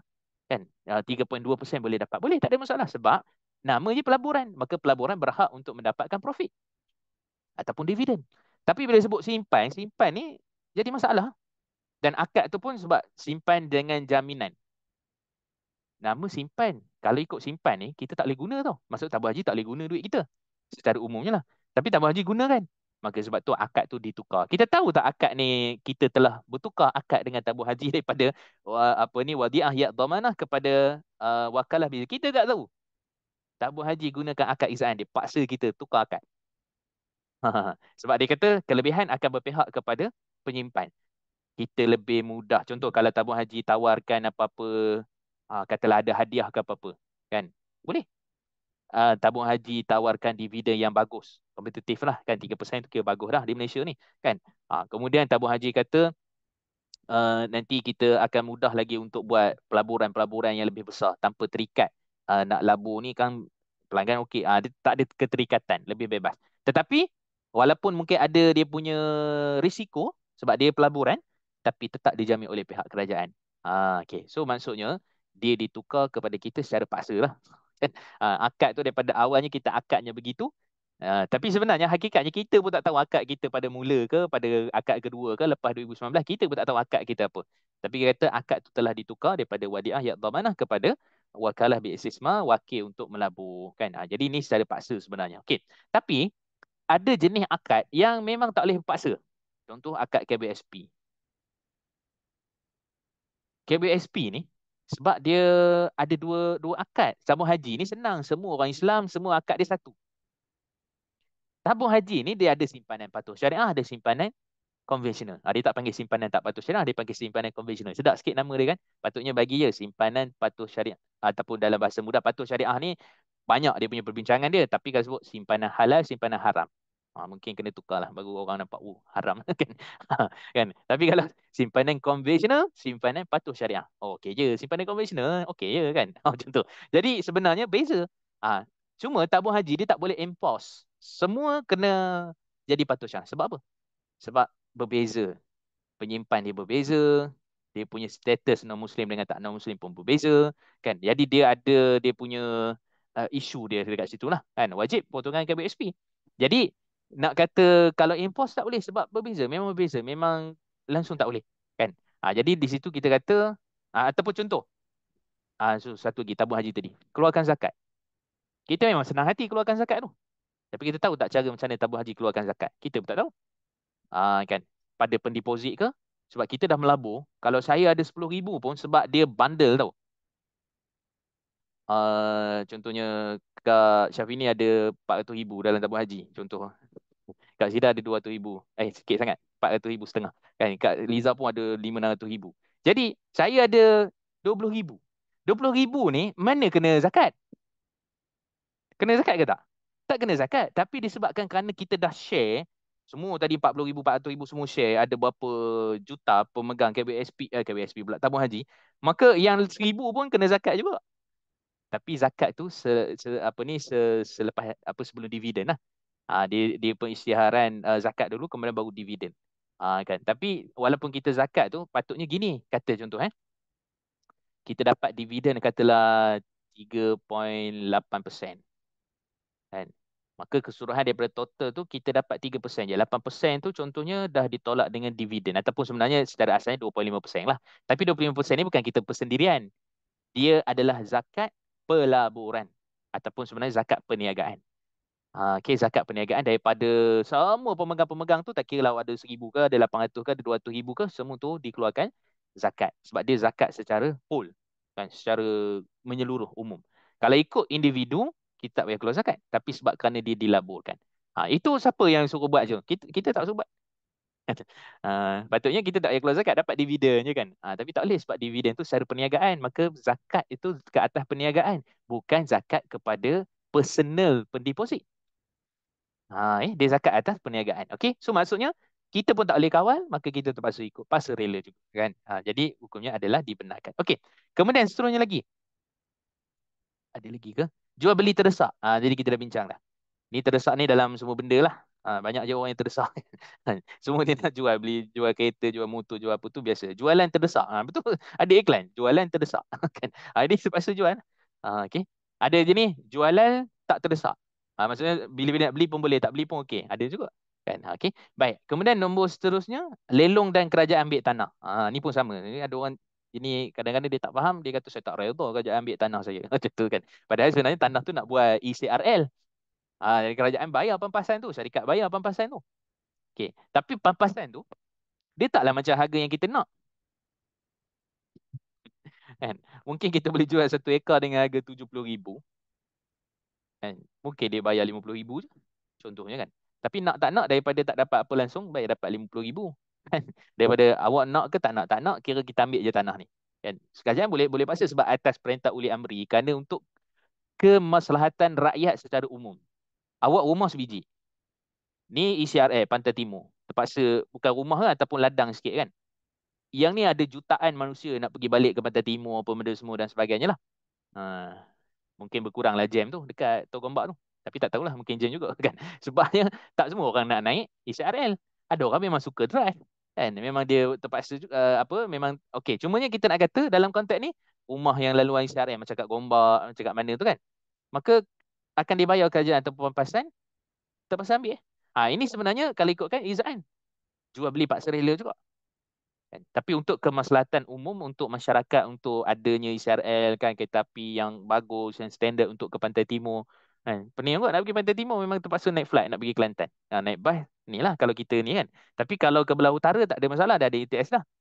Jadi maksudnya kalau benda ni ada, memang juta lah yang dapat manusia ataupun masyarakat dapat manfaat lah. Tapi kerana sebab 2 orang, 3 orang ni tak benarkan kebun dia apa semua, kan dekat kampung saya kat Rauk tu, ramai dapat duit banyak. Sebab tanah tu dibeli separuh apa semua. Ni lah projek ECRL lah kan. Jadi kita kata itu antara benda yang ataupun projek apa ni CSR kan ataupun dia punya highway apa semua tu. Jadi itu termasuk daripada jual beli paksa rela terpaksa jual beli. Lelong sama juga, lelong rumah, lelong bank terpaksa. Sebab mudarat lebih besar tadi macam yang saya sebut tadi kena penjara lah, kena apa semua. Tapi dari sudut lelongan tu akan menghapuskan ataupun membayar hutang-hutang apa, melansaikan hutang-hutang dan sebagainya.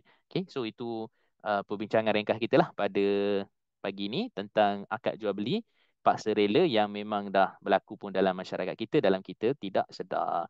Okey, ada soalan sebelum saya sambil baca-baca kat chat ni, kalau ada persoalan, silakan. Hmm. Baqarah 195 eh. Tu ayat tu kan jelas kan, wa anfiqu fi sabilillah. Infak, ayat ni tentang infak, jangan bakhil. Tapi semua benda digunakan. Mana lebih bagus baik? Mahir ke kuat. Okey. Kaki tak sampai. Jual beli sambung bayar tu kategori mana? Jual beli sambung bayar kategori hukum pun tak betul, undang-undang pun tak betul. Akta jual beli saya beli 1967 tidak membenarkan, ada clause section dia tidak membenarkan jual beli sambung bayar. Dan kemudian secara hukumnya kalau ikut macam hewalah, memindahkan hutang. Kan? Tapi hakikatnya dia adalah satu benda yang kalau berlaku apa-apa, ini isu, ingat tak kes viral yang baru ni yang dipecahkan kereta Honda City tu. Saya baca-baca juga ada yang kata memang dia beli sambung bayar. Sebabnya owner tu apa yang tu tak bayar ke macam mana tah? Dia kata sambung bayar. Itu hakikat dia sambung bayar. Walaupun dari sudut nampak ada orang memang selesai sampai habis sambung bayar. Yang paling bagusnya tak payah sambung bayar. Ni alternatif kan. Saya supaya keluar daripada, sebab kalau kita buat perjanjian macam mana pun sambung bayar memang tak valid dekat mahkamah. Buatlah macam mana pun. Kan pergi stamp ke apa ke semua memang tak valid sebab langgar akta. Ada yang kata boleh buat, boleh kita kata asalnya memang akan ada risiko, risiko tak bayar, risiko lari, risiko banyak risiko. Jadi cara paling mudahnya mudah je. Pergi ambil orang yang nak beli tu, pergi ion kredit, bayar wai suku tu habis. Contohnya dia kata ada 2,000 lagi hutang. Boleh tak buat sambung bayar lagi 2 tahun? Contohnya setahun lagi ke kan? Ada 3,000 lagi contohnya kan. Jadi bawa orang yang nak beli tu, lansaikan kat ion kredit, kemudian dia buat jual beli tu dengan 2 orang saja, tak melibatkan third party. Maksudnya dia dengan token motor. Dia dengan token motor. Sebabnya seolah-olahnya 3,000 tu macam deposit beli motor tu tapi bayar bulan-bulan 100. Itu dia dengan tuan motor. Yang tu okey. Yang tu buat agreement pun semua valid dekat mahkamah. Tapi kalau ada third party sambung bayar, awak tolong bayarkan, tolong back in kan, tolong apa. Yang tu jadi masalah. So dalam kontrak mana nampak macam uh, tak ada keterlibatan sangatlah dalam isu paksa rela tu, tapi kita kena berhati-hati dari sudut perundangan pun masalah, dengan ni pun masalah. Ambil tanah kita terpaksa jual dengan bayar agak rendah, apa hukumnya? Kita kata tadi lah, maksudnya memang tak ada ruang untuk kita nak elakkan, maka terpaksa kita bayar, kita ambil, dan demi kemaslahatan umum ada benda situ, pahala insya-Allah untuk kita. Kan di samping kita dapat bayaran tu agak rendah, tapi mudah-mudahan ada pahala. Sebab apa? Sebab benda tu memang kemaslahatan umum. Untuk masyarakat secara umum. Macam tadilah ambil tanah buat highway kan, kemudian buat laluan ECRN dan sebagainya. Ada kata tu. Okey. Selagi ada demand service tak itulah tu cerita tu. Okey. Okey, lagi Ustaz nak tanya, kalau seorang anak berhutang dengan orang tua tapi dia tak sempat nak bayar habis hutang tersebut disebabkan orang tuanya telah meninggal dunia, bolehkah dia sekadar wakafkan balance hutang tersebut untuk still difaraidkan? Still untuk difaraidkan. Dia tak boleh wakaf sebab bila seorang meninggal tu duit tu jadi hak ahli waris. Bukan hak dia lah. Bila hak ahli waris bermakna perlu difaraidkan. Kalau kata ada 500 lagi tak bayar, okey 500 tu berapa? Ada abang long dengan akak lagi 2 orang. Okey, abang long 2 bahagian, akak 1 bahagian. Itu bahagian dia. Dan kalau ada mak lagi 1/8. Kalau ada ayah lagi 1/6. Ada nenek 1/6. Maksud ayah kepada si mati. Contoh kan.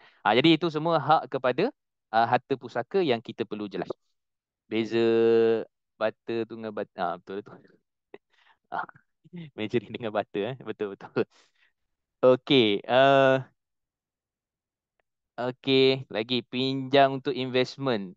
Risiko kerajaan akan pinjam untuk investment ni tu kena hati-hati sebab tu dalam kontrak investment ni, pelaburan ni, ada orang dia kata pinjam tau. Awak pinjamkan ke dekat saya sekian-sekian, nanti saya akan bagi dividen sekian-sekian dekat awak. Saya nak melabur duit awak tu. Yang itu confirm riba. Sebab pinjam kontrak tak boleh tawarkan apa-apa dividen. Kalau betul-betul awak nak, kita buat mudharabah ataupun musyarakah. Kita pernah sebut sebelum ni kan. Awak bagi saya modal, kita laburkan, nanti profit macam mana, kita boleh bincang. Kan? Jadi itu cerita lain. Tapi kalau bagi pinjam, ni saja saya nak sebut lah. Tapi bukan maksudnya itu kan. Tapi pinjam tu, pinjam untuk investment, beri pinjam, dijanjikan dengan dividen daripada pelaburan itu, yang tu kena berhati-hati. Okay. Makcik kayu. Okay, okay. Ada lagi soalan? Silakan kalau ada. Apa-apa isu kita Adakah bincang. soalan? Isu-isu viral ke? Dan Tak, lain-lain. Ustaz, tadi ada Ustaz sebut yang melarang penjualan yang terdesak tu kan. Kenapa Nabi ada larangan terhadap untuk padahal terdesak tu patutnya macam lagi kita nak bantu orang kan. Maksudnya kita jual, kita beli dengan harga yang lebih murah pada pasaran. Kenapa dia dilarang, Ustaz? Okey. Pada asalnya, pertama larangan hadis tu dhaif lah. Kita sebut tadi, hadis tu lemah. Dilarang tu kerana tadilah, maksudnya dia tak ada ruang untuk nak meletakkan harga pada standard pasaran. Kan? Dia kalau lagi satu dia nak cepat. Dia nak cepat. Maksudnya kalau jual 20,000 memang payah. 15,000 cepat je laku. Contohnya lah kan.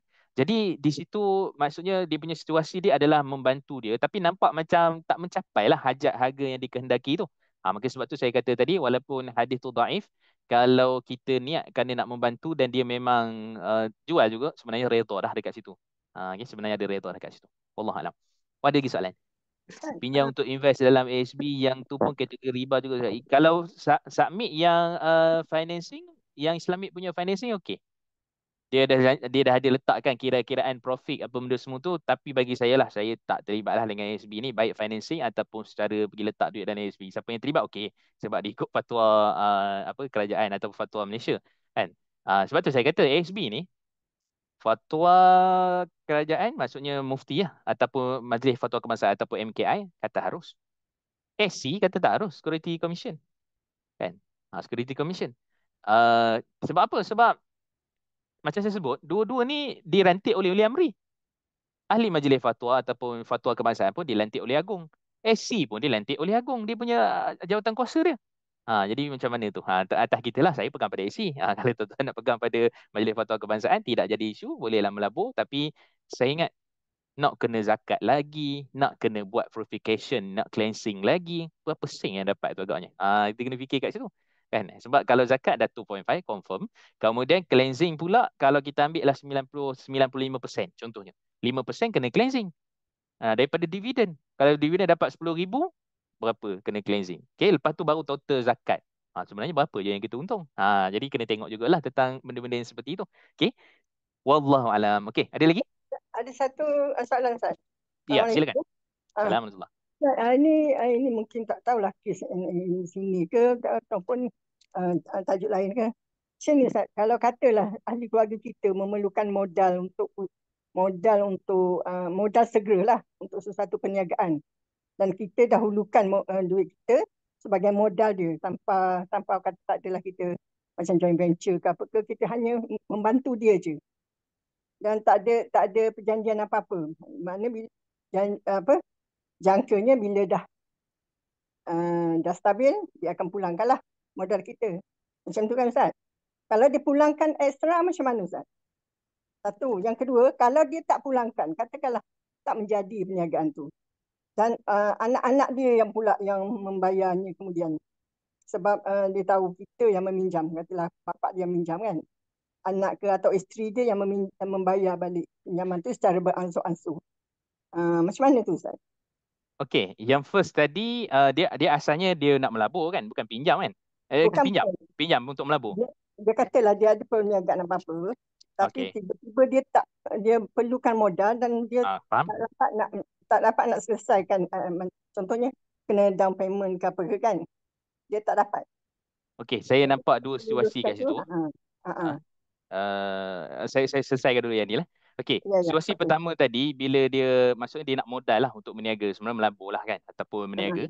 Okey, so dia nak modal, lepas tu dia ada janjikan apa-apa tak untuk dividen ke apa? Tak ada lah kan, dia memang pinjam je kan?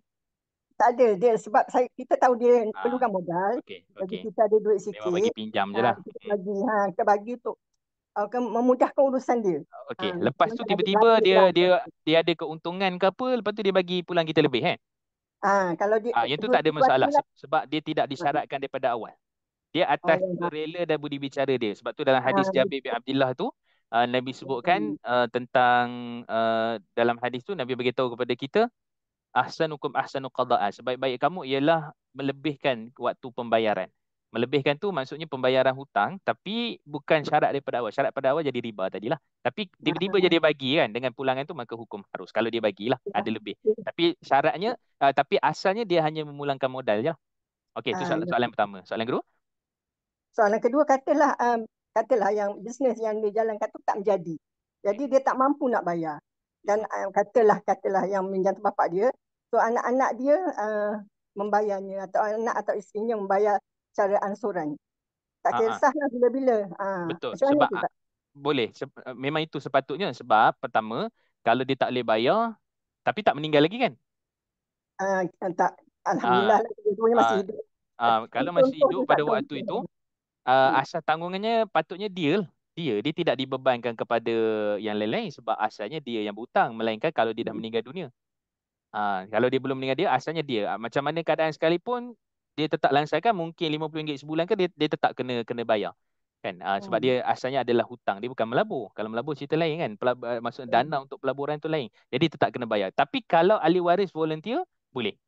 Ahli waris sendiri maksudnya anak ke apa ke yang memang untuk bayarkan untuk ayah dia walaupun ayah dia masih hidup lah kan, boleh. Oh, Tapi ya. itu kita panggil sebagai dengan keadaan yang mereka sendiri bersetuju lah.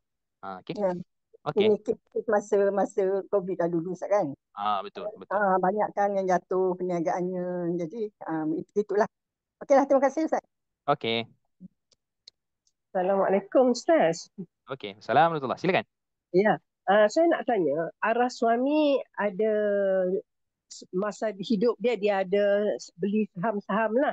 Sekarang Okay. kita anak-anak dah dapat kuasa, so dia orang nak jual lah saham-saham dia tu semua. Kalau dia orang sepakat tak mau ambil duit yang dapat tu terus bagi kat Baitulmal, boleh ke? Pertama, semua anak-anak tu dah akil balik dan tak ada yang terencat akal ke apa? Tak ada, tak ada. Tak ada. Sebab bila terencat akal ataupun contoh belum balik, tak boleh untuk nak sama rata tu.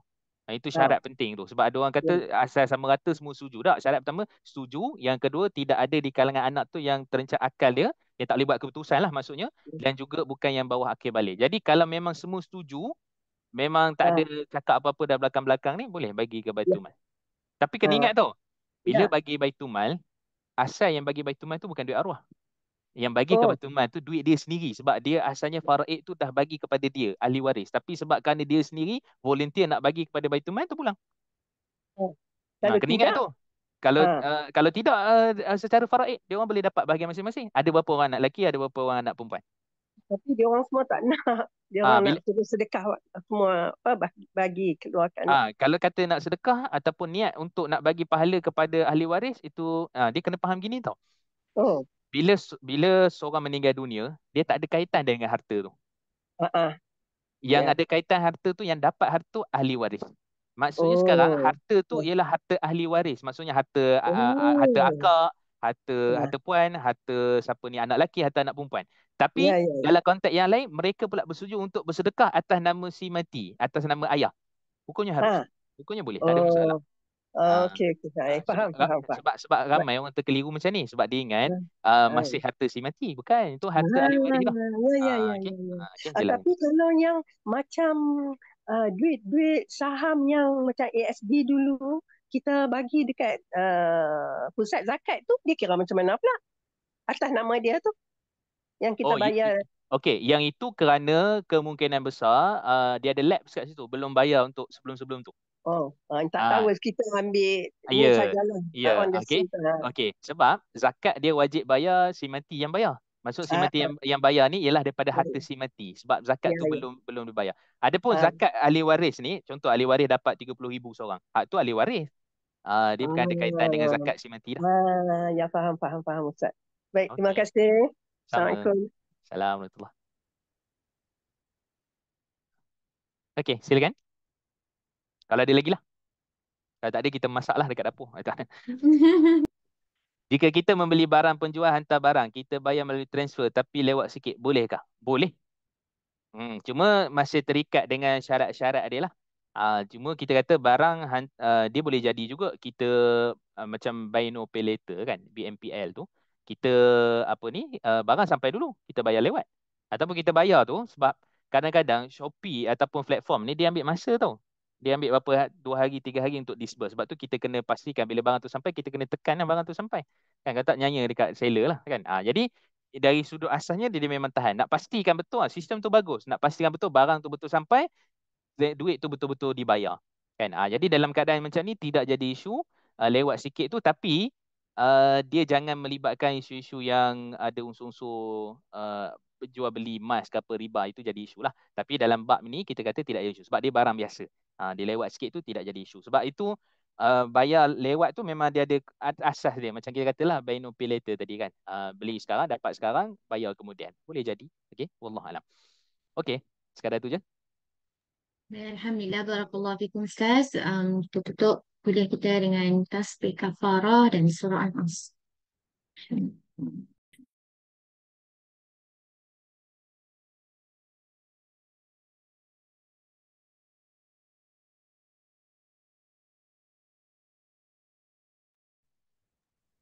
Terima kasih Ustaz. Terima kasih Terima kasih Ustaz. Bini.